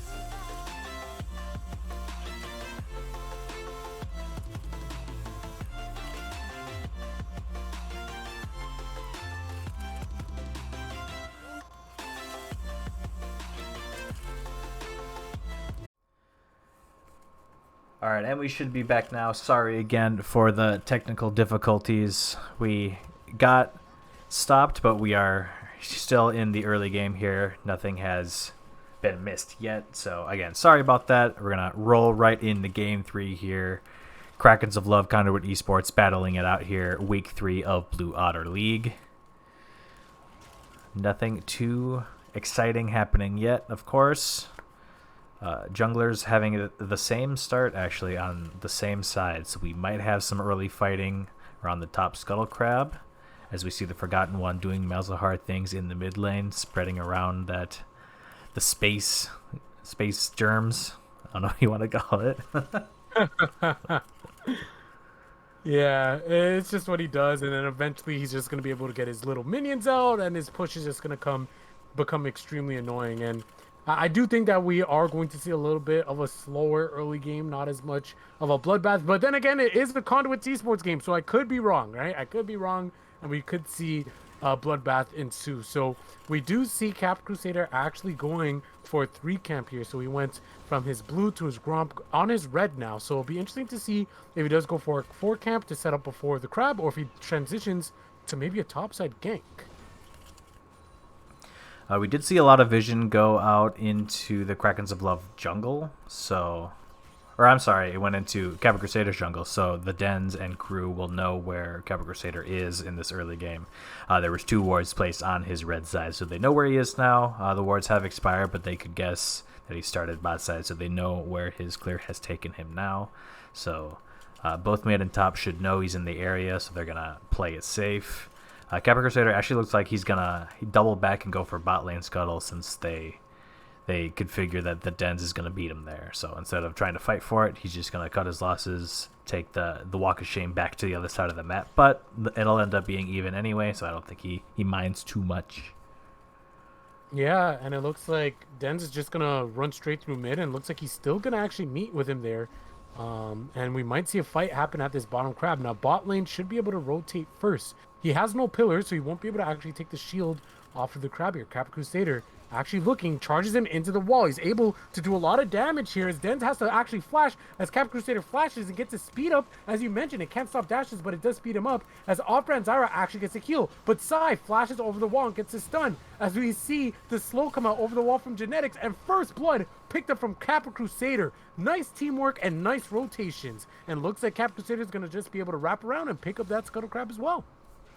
Gonna pick up the Scuttle Crab. It was a bit of a scary flash from Sai, flashing over the Dragon Pit wall there. If it goes bad, then he's down the Summoner spell as well. So good on them to get the kill there. Uses both of his Summoners, but getting the flash off of off-brand Zyra means it's a pretty even trade, and they get the kill. So good early game so far here for Conduit Esports. Up 1 kill in this early game. That going over to Kappa Crusader on the Poppy, who did go Dark Harvest this game like we've seen him do in the past, so going to be the carry pants on the Poppy again today. Yeah, and this Malzahar is already being an absolute menace. I did see that he was able to get a cheater recall, so he didn't have to use his TP. We see JJH now going to take a base here. We'll see if JJH does decide to use his deep TP. The wave is in a pretty good spot, so he might be able to just walk there as well. But of course, Malzahar has insane push. But all in all, looks like they're going for standard builds, both picking up that Sapphire Crystal, have their Dorans, and have 2 potions to their name. Amptome on the side of JJH as well, so having a little bit of damage. But Forgotten One going to take another base once again. Yeah, doing well with the wave manipulation department, has that CS lead, like we said, gets another wave into the tower. Just getting those incremental advantages here. Picking up 2 pink wards on this back, actually, so making sure to make sure we know where the Poppy is at all times as we see another fight in the top lane. Ooh, Crystal Dive tries to come out, but it just whiffs. Crystal Bristle actually just backs up, and he's now level 6. So Yeah, he's going to have to play it a little bit safe here. I was going to say, really good spacing on the abilities for Grizzle Brizzle here. Gets his full combo off, holds the W, backs up from the Squig Abyssal Dive, and then hits him with it afterwards. So really good set mechanics here, early laning for Grizzle Brizzle, as we see some aggression here onto the Leona. Nothing much going to come for it, but you like to see the aggressiveness there, and X of X maintaining a CS lead down here as well, as we see some support pings come out. JJH does have ultimate, uses his self shockwave here, and nice stun into the wall from Kappa Crusader. Sai actually picks us up as we see a mano a mano. We see Genetics going up against XFX, and he actually has a heal advantage, so he is able to heal. Now, Genetics also had his heal available as well, but he opted not to use it, so he does go down there, and Dragon is taken. We just get heal baited in 2021? Yeah, we did. We actually did. That was interesting. I feel like he could have just hit the button there. Speaking of hitting the button, hitting button, the R button is hit, but so is the Forgotten One taking hits from the towers. Kappa Crusader is chasing him down, but look, the TP's coming out. Will he be able to turn it around? Another TP on the side of Conduit as Squig is trying to come down here as Crystal Brizzle goes in. Oh, and he's able to pick up Kappa Crusader just on the tipper there. He's trying to live. He actually spits back outside. I think he actually wanted to get Crystal Brizzle there, but it doesn't matter as the stun comes out. The heal trying to save him, but the Zenith Blade comes out, and that's an interesting interaction with the pillar there, but it doesn't matter as a kill comes out, and they end up trading some kills. So overall, back and forth, but a plus for Conduit on that one. Yeah, that was an interesting interaction with Zenith Blade with the pillar. It actually ended up working out like better for Sai there because the pillar pushed him like back towards Squig. Instead, like if he would have ended up on the other side of that pillar, I think he actually dies there because he gets knocked away from his team and he's slowed and there's 3 people. But Genetics is but Genetics gets caught by the bubble and amazing kiting from XFX. He's just gonna kite this out as a teleport comes in, but Genetics can actually win this as a shield. Actually comes out for the Oriana, allowing him to take that trade. And now here's Kappa Crusader. JJH is also here. The Abyssal Dive comes in, and there's the ult from his Fortune. Not going to do too much, but able to just do a little bit of damage, pick up an assist there, and then pick up another kill with that Q. So Genetics performing extremely well here. Already 2-1-2, has a shutdown to his name, and I'm loving what Kappa Crusader is doing around this map thus far. Yeah, you said it might have been a slower early game this round, but we still have a kill a minute so far. 8.5 minutes into the game. There's been a lot of TPs. People always trying to help each other out. You know, people leaving top lane to come fight in mid. People leaving mid lane to come fight in bot. TPs all over the place. The only TP left up right now is the Forgotten One, who hasn't used it yet and has a 20 CS lead in the mid lane, doing really well on this Malzahar, pushing the wave in where he needs to get his back off, but. Yeah, a lot of fighting so far in this early game as it still continues on with this Ashe just pin cushioning the Leona here. Holy. Yeah, having to actually get the flash out of size. So he is actually really strong right now. He's actually down in farm and down in gold, but doesn't matter. His Ashe is just absolutely stomping in this lane right now. But gonna get it back here for both the Leona and for the Misfortune. Gonna be able to pick up some items now. So I feel like Genetics is gonna be able to do a lot more damage in these trades down there. And Poppy is also there on the bottom side, so we'll see if Kappa Crusader does want to loop around bot, see if he can do something there as the wave is pushing, but it looks like KOL is actually just going to take a base here. I hate to call a man out, though. I was wondering why XFX didn't use the Ashe ultimate there.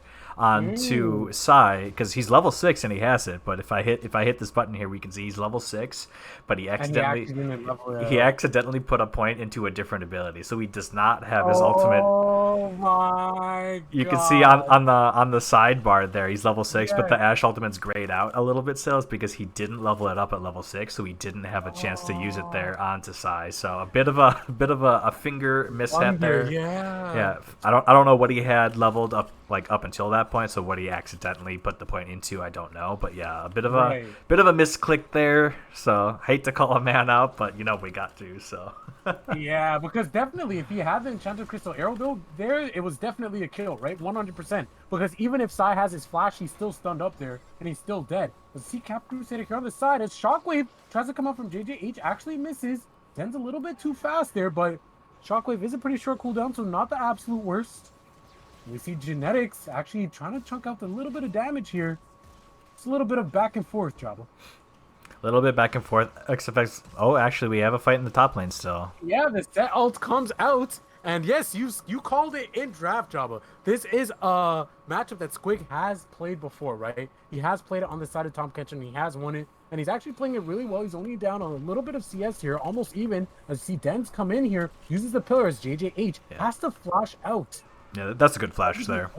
Well, yeah, because he would have died, right? Yep, Forgotten One has his Malzahar ultimate ready, so if he was able to get in range, he just hits that button, and then Chundle can just go to down smack away on him. So he has to flash early. It sucks, but it's better than dying. So Kepler Crusader here to defend the Rift Herald. They're going to get a charge, but not much more off of it, but they get the guaranteed money, so not too bad for them there in the mid lane.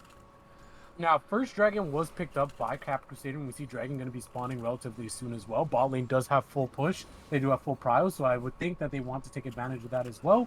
JJH doesn't have TP, neither does Squig, but Forgotten One does, so we'll see what exactly happens here if KOL actually do want to fight for this Dragon, or if they're just going to concede it. Yeah, like you said, only the Forgotten One with TP so far, and he's actually here already. Conduit, looks like they're just going to get the smite down onto the dragon. They were there first, and they decided that they had enough members to push for it. So they get the first two dregs going nicely for them. Cloud Soul coming in now. Really good on Squig, actually, when you eat somebody up and you can kind of just zoom away. So not the best soul. Obviously, teams are always looking for Infernal for that extra damage. Is the best out of the four for sure. But Cloud Soul still has its value, and we'll see how the teams use it here as we continue to stack, continue to go through the game. Kills have slowed down a bit, so maybe we'll see some more farming. It's not the worst, right? Because, of course, Shockwave already a short cooldown, that being a little bit shorter. Getting the extra speed up around the map is something that's going to be really good for Cap Crusader in terms of trying to pick up those picks. And then also the ult for Sai as well, right? Having a shorter cooldown on that. So, I mean, it's not the best. Like you said, it's not ideal, but they do have a lot of champions that can make value of it, as Enchanted Crystal Arrow actually comes out on Genetics, and Genetics is actually going to have to flash away from the bubble, flash away from the W from the Ashe, and is going to live. So they're able to pick up a summoner spell there, but we see Cap Crusader here on the bot side. Looks like he's going to look at XFX, and he actually flashes in because he wants to take the kill. He pushes him into the tower as the shutdown actually goes to Zyra, and XFX actually falls down here. So not the absolute worst on the side of Conduit, because the kill actually ended up going to Otter and Zyra. I believe he tried to heal, but it bounced off, and he took the damage instead. As you see in the mid lane here, ultimate coming out from the Forgotten One. Will he be able to do anything here? The Shockwave! Oh, and the tower shot! The tower Absolutely disgusting from JJH, the Forgotten One. It looks like you forgot that the tower was there, and you unfortunately go down. It looked really close. You can see JJH pretty low after that one, and that was after he healed up a bit. So really close. A slight miscalculation on the damage here from the Malzahar. It was really good positioning of the ball there from JJH to get the quick burst of the ultimate and follow it up as well. So really close here. Leanne, both mythics finished on the mid laners here too, so a lot of damage is going to be coming out of them. You saw already they can both basically 100-0 each other with one rotation. So when we start getting into team fights, it's going to be spreading onto Genetics. It's going to be spreading onto Sai as well. The Malzahar damage, and hopefully the Orianna shockwaves are placed well also to get the Ashe in there. So a lot of damage coming out of these mid laners so far. A lot of AoE damage that's going to make these team fights absolutely explosive. Yeah, and it does look like the Ashe is going to be going for that Shield Bowl build, but wait a second. Looks like something might happen here. Spell Shield is going to be popped on the Forgotten One, but nothing much going to come from it. They just back up, and it looks like they're actually going to be rotating mid here. Then try to get some vision down on the bot side jungle. But here's off-brand Zyra actually getting caught. Actually gets engaged on here by Genetics as the arrow goes wide. Are they going to be able to do anything here? I don't think though. As Sai actually lands the ult and actually uses the Zenith Blade. And look at the ult over the wall. Are they able to pick up the kill? Yes, they are. As Sai is able to flash and go for it. And look at Genetics getting focused down here from Crystal Bristle as the TPs come down. But here's Squig and here's Kappa Crusader. You take down my boy, I take down yours. Here's a flash from Squig. Lands the tongue lash. Are they able to pick up Crystal Bristle? He's so close. He actually pulls him in. He pulls him into his death. And the ultimate comes out for Forgotten One. And he's able to trade kills there, so it's not the absolute worst for KOL, but it's still looking positive for Conduit Esports. Yeah, 3 for 2 at the end of that play there in favor of Conduit Esports. They get the important kills. Only the Forgotten One gets to trade one back there onto Kappa Crusader. They get a good mid push, but not actually that much damage onto it. So it was a set of picks started off by Genetics there, just running forward on the Misfortune like we've seen him do in the past. It's almost like he's playing Draven every game at this point, just Right. running people down, autoing them to death. So he has some good spacing, but once the set gets there, it's kind of hard to dodge the point and click ability. So it does go down. The Trundle was there as well, but like you said, a good fight, slightly in favor of Conduit. They're able to get a couple of kills, get some more gold onto JJH. He's 406 now, fully completed Luden's tier 2 boots and what looks like a death cap second. So he's going to be putting out a lot of damage, and we're going to prep for this next dragon in about 40 seconds or so. Yeah, and what I was mentioning before that fight breaks out is that it looks like Ashe might actually go for the shield bow build here. And so if she does, automatically, you've got 2 shields, one on the Ashe, one on Crystal Bristle as well, right? So I feel like, oh my god, that's a lot of damage. Forget absolutely everything that I was talking about. Let's talk about that damage from JJH, because that was absolutely disgusting. Kappa Crusader able to pick up another Dark Harvest stack as well. And Jabba, JJH is absolutely out of control right now. Out of control. Really well played on the Orianna. Just spacing all of his abilities really well. It's pretty easy to catch the soloed out Nami there for the kill. So it's gonna the unimpressive kill is gonna get them a very impressive third dragon, as Krakens of Love does get to trade back and take this Rift Herald, so they're gonna get a little bit of something for their troubles. It all depends on how they choose to use it though. So. Yeah, but third drag as well, Yeah. Jabba, so they trade it, and now things are looking super dangerous for them, right? Because we talked about the value of the Cloud, so as Sai actually goes in and lands a Zenith Blade, the Enchanted Crystal Arrow comes out, but I don't think it's going to matter, because if JJH lands one more ability, he's dead, but it's actually Kappa Crusader, once again, with that Dark Harvest, doing a ton of damage now with that Divine Sunderer, and they're able to just pick out XFX now. He's now 1-4-1. A member of that team, the member of KOL that has seemed to be MVP for the past couple games, is now being neutralized here. And it looks like Conduit's in command and control of this game. Yeah, doing really well to shut down the carry that we've seen in the first 2 games, like you said. XFX on the Ashe here, not doing as much damage as he was on the Ezreal at this point in the game. Ashe needs a few more items under her belt, and it's interesting. I would have liked Krakens of Love to go with like a tanky peel support this game if they're gonna go for the Ashe, just because Ashe can't dash around, can't keep herself safe. So to have like a Nautilus or a Thresh or something, maybe to give a little bit more peel, give a little bit more utility to the Ashe besides just like the heals, because like we've seen before, the combination of JJH and Kappa Crusader basically one shots anybody. So even if you have a shield bow shield, or if you have a Zyra heal, you're getting 100-0 anyway. So like getting XFX away from the damage with a Thresh, or pulling people away with the Nautilus might be better, because this keeps happening. Beautiful ult, an awesome ult from Sai, and Sai's just absolutely been smurfing on this Leona as they're unable to pick up a kill here, as they're looking to turn on Kappa Crusader, and Crystal Bristle once again doing amazing stuff on that set. As we see in the bot side, Genetics 1v1ing Forgotten One, and he's able to take him down. It's a 1-for-1 trade, but here in the mid lane, looks like they're going to be pushing. It's 4 people in the mid lane. The Enchanted Crystal Arrow comes out. Looks like they're going to focus on to this Orianna and pick up the shutdown. And unfortunately, the gold goes to Nami, but it doesn't matter because the tower goes down as well. Now it's only a 2k gold lead, about 1.5k gold lead, and it looks like they're going to be pushing their advantage here. It looks like they're going to be trying to take this tier 2 tower and try to even out the gold, but on the top side, Squig is able to take that tier 1. And right now, the game is looking really close, Jabba. They do have 3 dragons up, but it does look like KOL is trying to scratch back. They're trying to scratch back, and they are doing so. They're getting these picks. As soon as we said XFX is going to get 100-0 in every fight, he actually survives that engage. He had to use both. He had to use both of his summoner spells there, and JJH wasn't there for that initial fight. Like we saw Sai and Kappa Crusader run in there. It looks like we have a bit of a connection issue, so I haven't heard from the teams yet if it's going to be a sec, so I think we're just going to sit in the game for now, wait and see if it comes back fairly soon. But this will give us a little bit of time to catch our breaths a little bit, get some breathing room, look at the items, look at what the teams have to do going forward in this game here. Yeah, and so I was just thinking about the Ashe as well, right? Like, I know we just talked about that one situation where the Ashe actually lived, but I feel like in the team comp for KOL, I feel like Tahm Kench actually would have been really well for them, right? Like, if they did decide to put Tahm Kench in support instead of that Nami, I feel like that actually fits the gap with exactly as you were talking about, where if Ashe is going to die anyways, being able to just get eaten up by the Tahm Kench would have been really good to keep her alive. But, I mean, ultimately there, she was able to stay alive there, so we're able to hop right back into the game. And we see Sai and the rest of the crew going to this bot side to take this bot scuttle. Oh. Maybe. Hello? Oh, I don't know. My game my thing froze. Mine is frozen as well. So there's probably some connection issues on the side of the players here. So I'm gonna let it sit for a sec. Because I haven't heard anything from anybody yet. So yeah. Oh. See if it fixes itself. All right. Yeah, I think we're good. Are we synced up as well? Yeah, I'm at 2025.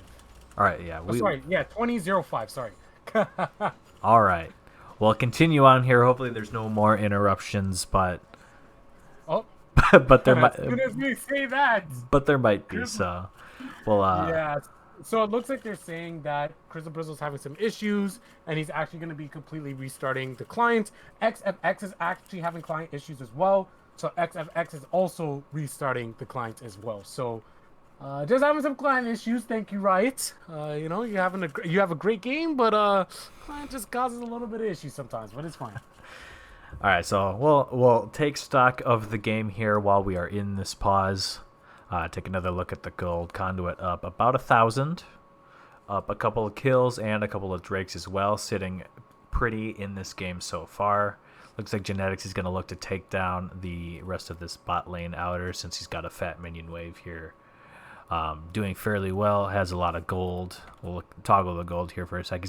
Genetics is about 1,000 gold up on XFX here, so doing really well on this Misfortune, something we've seen him play quite a lot in the past. And if we take a look at JJH as well, now correct me if I'm wrong because I wasn't paying too much attention to his items, but looks like he picked up a late tier here, and he also delayed his usual hat build of his death cap to pick up an Oblivion Orb just so he can have a little bit of heal cut, because of course there's a Nami, there's an Ashe with the shield bow, there's the Set with the regen, and then obviously there's a Trundle with his passive, right? So there's a ton of healing on the side of KOL, so it does make sense, but I am a little bit surprised to see that late tier as well. That's not something that I really see often. Yeah, it's interesting because like Luden's Seraph's Embrace is a really good build on Orion, and like people do it a lot. But also, like you don't have to do that, so it's interesting to see that he didn't start doing it, but then now is like transitioning into the tier build 20 minutes into the game. I would have liked it better if you just kind of went for it early, but we'll see. Yeah, so I'm letting my game sit here just because it looks like the game did start back up, but my game is frozen. I'm not sure if yours is as well, Jabba. Yes, it is. We can let it sit for a little bit here to let it run for a little bit before we start playing again. So Awesome. What time are you paused at? So right now I'm at 2015, okay. And it looks like it just started, so I'll just pause. I'm at 2017. All right, let me catch up. Yep. I am ready. All right, 3, 2, 1, let's go. As we see in the top lane, Silence coming out from Forgotten One onto Squig. Squig actually taking a lot of damage here because of the Leandries. Being able to do that percent HP as Squig likes to build that percent HP. And look at the ultimate coming down from Genetics. Nice engage by Kappa Crusader. Looks like they're going to be able to pick this up as, yep, Crystal Bristle just goes down. Double kill for Genetics as Squig is getting really low. Those space aids are doing quite a bit of damage. And he's going to live. Actually gets out. He has no MR, so he actually gets absolutely chunked, but he does live. Yeah, like you said, no MR built on the side of Squig quite yet, so the Forgotten One actually could one, he can hold them in place, and two, all his abilities actually deal damage. So you saw how close that one was, able to squeeze it out by the hair on his catfish chin there. Just meanwhile, on the other side of the map, Conduit just winning the short man fight there, getting 2 kills. Really good engage, really good Misfortune ultimate on the back too to just deal damage to everybody sitting there. We see Genetics with his patent pending Serpent's Fang second on the Misfortune again here. Really likes to go that item, and it does get a lot of value. There's a shield bow on the Ash as well as the set shielding, so he's gonna get a lot of value on it. I'm gonna check it right now. Now that I've noticed, he has 0 shielding reduced, so he must have just picked it up. Yeah, he just picked it up. Yep. So we'll see how that continues to, how much value he ends up getting out of it as the team fights go on here. Yeah, and it looks like they're going to have to contest this Dragon KOL is because, again, we talked about it. So, point as we see Captain Crusader going straight over the wall, and another pick by Sai. Look at the shielding reduction. It's already putting in work as they're trying to focus on Genetics here. Genetics staying alive. Does he go down? Yes, he does. Shockwave comes out as well. A lot of fighting going on around this Wolf Pit. Who's going to go down? The Trundle goes down next. It's a back and forth affair. Forgotten One trying to back up here, trying to stay alive as Sai looking to hit his abilities. But look at Captain Crusader 2v1ing an absolute Chad. He's going to take down XFX and take a double kill as Abyssal Dive comes through. Now he's sandwiched. Oh my god, that damage. Forgotten One going to be looking to turn here. He actually lands a silence of one more. He gets a shutdown. That's a 600 gold shutdown because of how much farm, how many kills the Leona had. But Captain Crusader waiting in the cut, waiting in the bushes. This Dark Harvest Poppy is actually an assassin and assassinates Forgotten One. That was really close. It ended up being 2 separate 2v1s on the side. Captain Crusader 2v1ing the bot lane of Krakens of Love. Meanwhile, Forgotten One getting the 2v1 kills on the remaining melee members of Conduit Esports. It was really close. It was a really clutch last minute silence.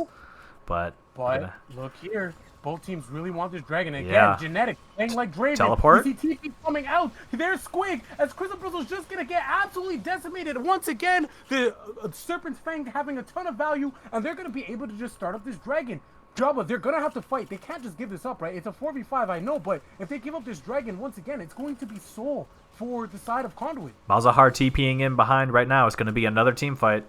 Yeah, so there's a Malzahar TPing in. There's a Abyssal Dive going in as well. But Malzahar on the flank actually suppresses Genetics, and that's going to be huge. He actually is able to take the kill as XFX actually goes down as well. Malzahar still on the flank, still doing a ton of damage. Look at the amount of damage that he's doing to JJH as the Q comes up for the Dens. Now, will they be able to wrap around and get Forgotten, or are they just going to disengage? The damage from Forgotten One is absolutely insane. He's carrying these fights as Sai actually goes in, and Sai's actually going to go down. Dens picks up another kill as Squigs is going to have to back up. But the pillar actually comes down, and oh my gosh, I sound like a broken record, but the damage from the Forgotten One is absolutely insane. He's able to pick up the kill on Squig, and now they're going to be able to pick up their first dragon of the game.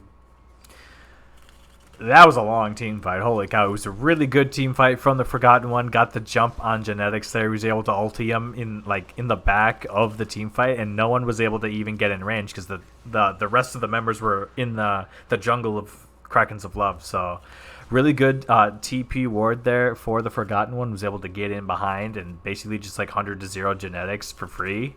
And then it was able to do damage over the wall like you were saying. Did so much damage. Has that Leandrius, has that Rylai's Crystal Scepter. So not only is he dealing a bunch of dot damage to everybody, he's keeping himself safe too by just permanently slowing everybody that's trying to walk at him. And the people that are trying to walk at him are 3 melee champions. So getting that just permanent slow is really good to keep himself alive. Genetics actually ulted over the wall and took that wave. That's amazing. That's actually so good. But yeah, I feel like once Forgotten One actually picks up his Demonic Embrace, I'm assuming he's going to go that third just because he did pick up that Giant's Belt and he does have that blasting one in inventory. He's going to be doing even more damage and he's going to become even tankier, right? So if he wasn't a menace already, he's going to become even more one. So things are looking pretty even here, about a 1k gold lead, just about a little bit more, 1.5k gold lead. And it looks like whichever team wins the next team fight is probably going to take command and control of this game.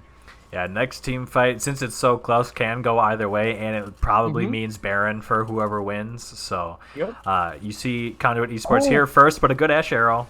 Yeah, the Enchanted Crystal Arrow comes out as JJH has to immediately flash, and there's the Shockwave. Nice Shockwave coming out, and there's no W on the side of Crystal Bristle. They're able to pick it up. Cap Crusader goes in. He actually flashes. Exhaust is used. Is he going to be able to knock somebody away?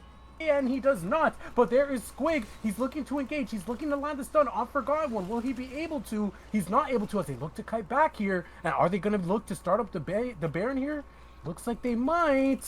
And it looks like they are. So now the question becomes, are they actually going to turn and fight here? Or are they going to just try to brush down the Baron? We see KOL looking to come in. Squig using the Tongue Lash. Just trying to poke them out here as Dot goes on to Squig here from Forgotten One. And they actually look to turn. They look to focus in. And there's a damage from the Orion. And there's a damage from Cap Crusader as they pick up the kill onto the Dens. And it looks like they're just going to be able to focus down this Nash. They are pretty low here, and they do have the Forgotten One with his ultimate still available, so he can throw a lot of damage over this wall and see if he can get him low. Oh, but Sai getting super low. As you mentioned, he was able to silence Sai, and the Baron started focusing him as the Abyssal Dive comes out. Now, who do they focus? The Flash actually has to come out from XFX, and he actually has no more mana left. This is an extended fight. Do they finish the Baron? I would like to see them do it, and they do. So now, do they recall? Crystal Bristle has actually spawned and has actually come back to life, and he instantly flashes out. He's like, oh, hell no. I'm not dying. As Abyssal Dive comes through, and Forgotten One caught in a really bad spot here. He does not take the Blast Cone. In fact, Squig actually does. And it looks like they're going to get out scot-free. Looks like they're going to disengage, go back to home, and pick up some items. Yeah, like you said, that was an extended fight if I've ever seen one. Holy cow. It was enough time for the initial fight. Crystal Bristle was caught and died, and then he sat in the death realm.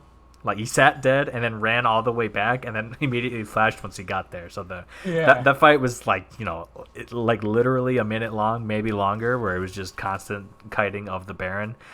Conduit got lucky, and they have one Ocean Drake from earlier in the game, so they were able to heal up a little bit during that fight, so they weren't as low as maybe they would have been otherwise.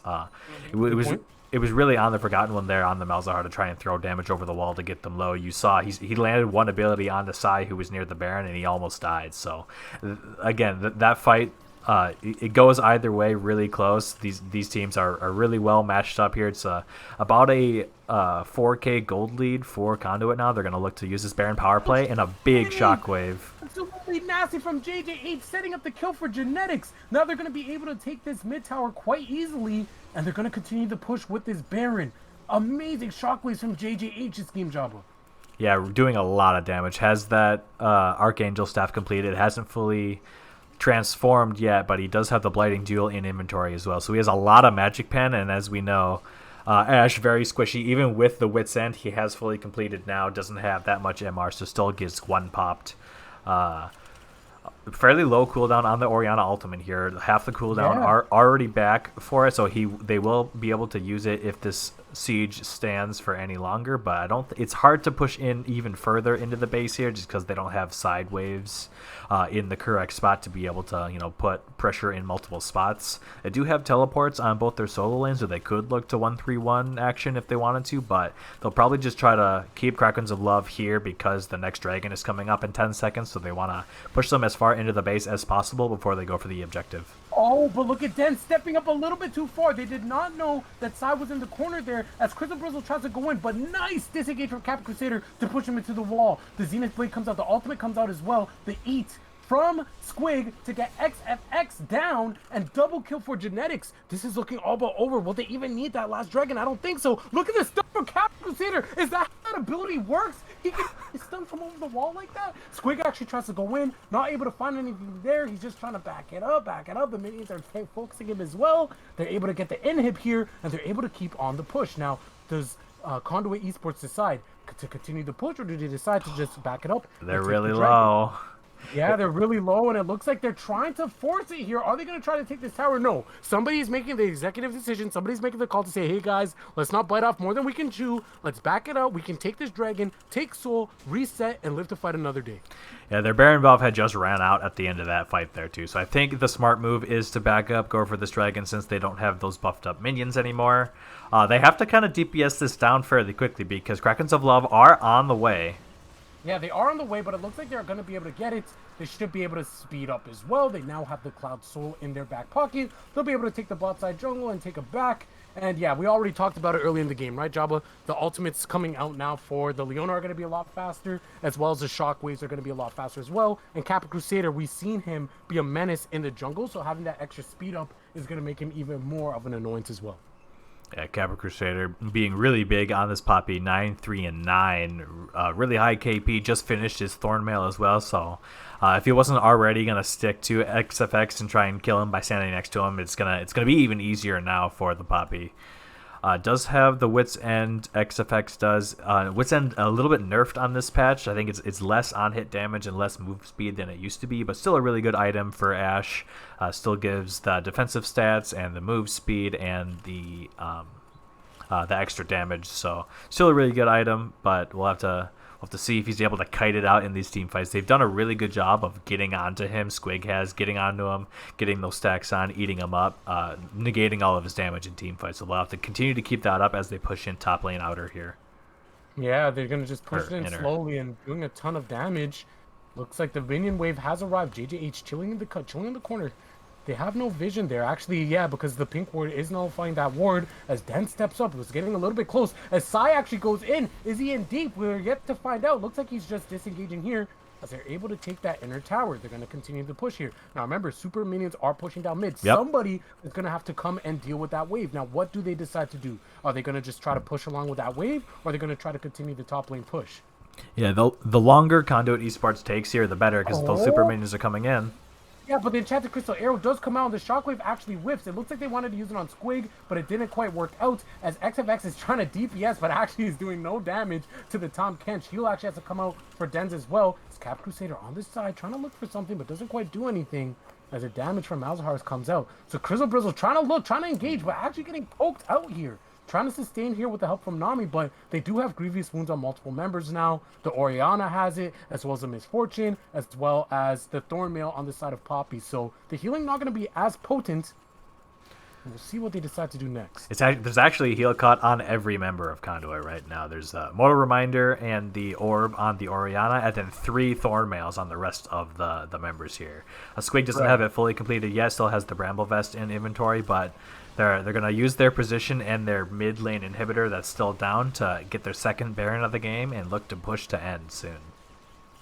Yeah, and it just makes so much sense to have that, right? Like, of course, the Malzahar is doing a ton of damage, but Malzahar not known for his burst, right? So it makes a lot more sense to itemize specifically for the other members of the team. This is not like the Viger situation where he's going to burst you 100 to 0 and you might consider picking up that MR. In this type of game, you're just like, okay, we already know he's going to lock down one member. He's going to do sustained damage over time, but let's just focus on those auto attack champions like that Ashe, like that Trundle, and like that Set. And it looks like it's paying dividends, Jabba.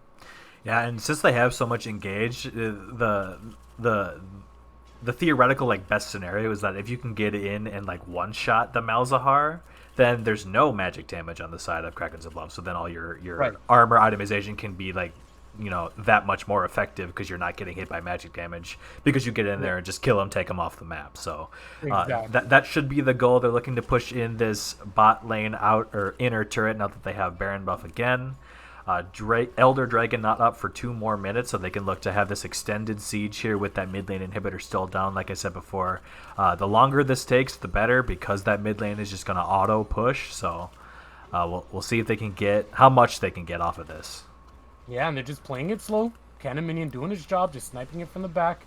Forgot one trying to get a little bit of DPS down on it, but looks like he's not going to be able to, and they're just going to slowly whittle down this tower. They might have to back up from this here, but XFX is actually able to take it out, but here comes another wave. This tower is definitely going to fall here, and they're just going to continue this push, Jabba. We do see that the Set is pushing in the mid lane. Sorry, the Poppy is pushing in the mid lane as well. Set guarding it, so that way that the inhib can't just be taken for free, and it looks like it's a 1-4 push.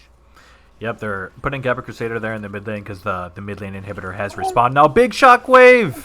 Mad shockwave into the kill, but look at the suppression coming out as well. Den's healing from his passive. He's staying alive. Squig has to flash out. Cap Crusader is able to pick up an objective here, but look at the Zonias from JJH. Squig getting super low as well, and Den's able to pick up the kill. Squig actually goes down. Squig staying alive. There's Sai, but Sai's going to go down as well. he is gonna go down. But look at Kappa Crusader Doing if the it's not special. Trundle, it's the Poppy. He's doing his special, and it looks like he's gonna be able to take down one Nexus Tower. The minions might take down two Nexus Towers. No, because the minion wave is there, so 4 of his teammates go down. But the base also goes down for the side of KOL. Yeah, it's really close. If Cabra Crusader is there for that fight, you could argue that it's better because they can win the fight than win the game anyway. But the team communication was we could try to win the 4v5 while you try and take the base. So that ends up what happened. The fight was really, really close. XFX almost went down there. Sai with the Thornmail almost accidentally kills him by getting hit and stuff. So it was really close either way. I think if I were in this game as a player, I would say call the jungler over for the fight instead of going for the base.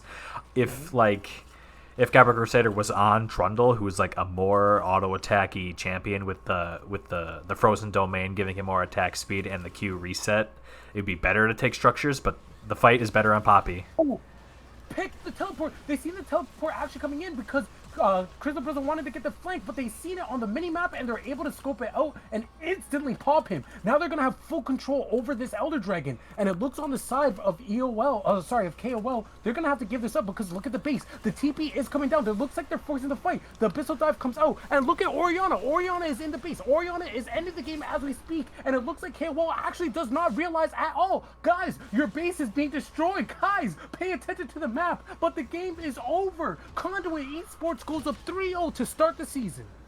That was crazy. We've seen Conduit do this before. They're really good at starting fights because they're so far ahead. They have to force the objective to get the enemy team to push in, and then they always have somebody with TP, or they always have Capra Crusader in there ready to go for the base. They're always looking for this backdoor play. It always keeps me on the edge of my seat when Conduit's playing, and there's an interesting end of the game because you always know that they're going to have a TP ready to look for it. And they able to pull it out in the end. It's back and forth game 3. Yeah, and we see the damage charts. Malzahar doing so much. We knew Malzahar was doing insane amounts of damage, but ultimately a team effort on the side of Conduit Esports. Everybody pulling their part, and it looks like that push initially from Cap Crusader. I know we were talking about maybe it would have been better for him to join the team, but having that push go in, being able to take that being able to take that first inhibitor tower allowed them to really just seal the game to allow JJH to TP in, do a couple of autos on that Nexus tower, and then ultimately end the game. Yeah, made me eat my words there. I said it was maybe kind of bad to do that, but they ended up winning the game off of that play specifically, like you just said. If most of the base is not just gone already, I don't think Orianna could just TP in there, get an inhibitor and 2 Nexus towers and the Nexus. The fight has to be longer for that to happen. So made me eat my words there. Really good heads-up shot calling there from Capra Crusader and the rest of the team. Really exciting series. Again, I always look forward to Wednesdays when we get to watch Conduit play. Lots of fun to watch, lots of fun to cast, lots of fun to be a part of. So that is it for the series. Conduit will take it over Krakens of Love 2-1. Really close, really close in all the games. Really back and forth. Lots of fun, lots of interesting draft decisions. That's one of my favorite parts of watching, coordinated team play like this, to see how the drafts kind of change and evolve over the series. So that was a lot of fun to watch. Yeah, really good adaptation. Some might say it's a coach diff, being able to put Splig onto that Tom Kench, right? Because again, he just lost that matchup pretty handedly to the top laner of KOL, right? And so for him to have the balls and to say, you know what, leave it open. They first picked it, right? They first picked the set. They put a ton of priority on it because they had success in that game too. And so when they give them that much priority and they're just like, okay, that's fine, we'll just pick the Tom Kench into it, and they pretty much neutralized him, they're able to make sure that he wasn't able to have a pop-up performance like game 2. It really paid off. Yeah, like we were saying in draft, he's played the matchup before, so he was able to stick to his guns there, pull it out in the end.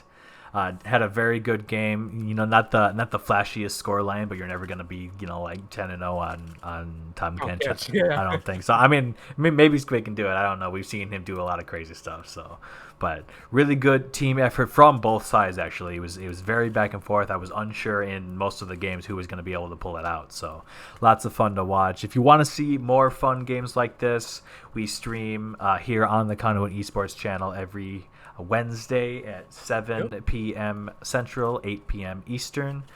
Be sure to follow the Conduit Esports Twitch channel and their Twitter as well. They post when the games are going live, when the stream is starting up, so be sure to do that.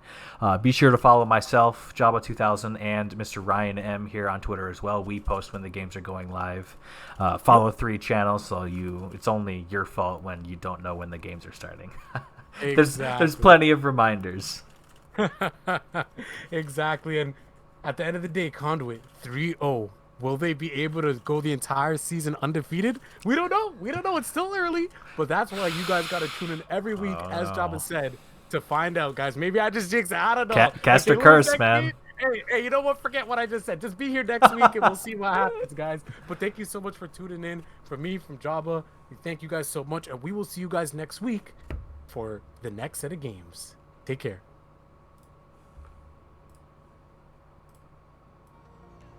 Gotta stay away from all your games, yeah.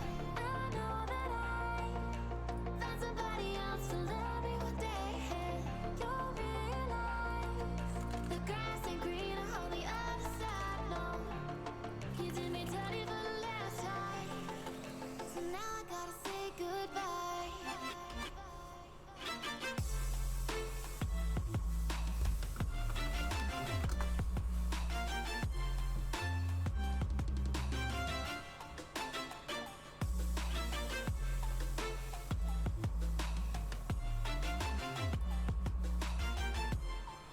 So now I gotta say goodbye.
I'm crawling around, searching for higher ground. Can't see in front of me, my enemies have tried every possibility, ability to know if I can bleed. If that's what you wanted, you won't get it tonight.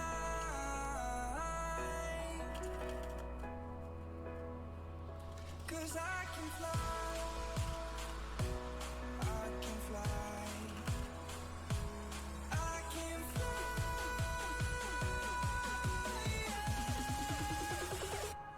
I can fly.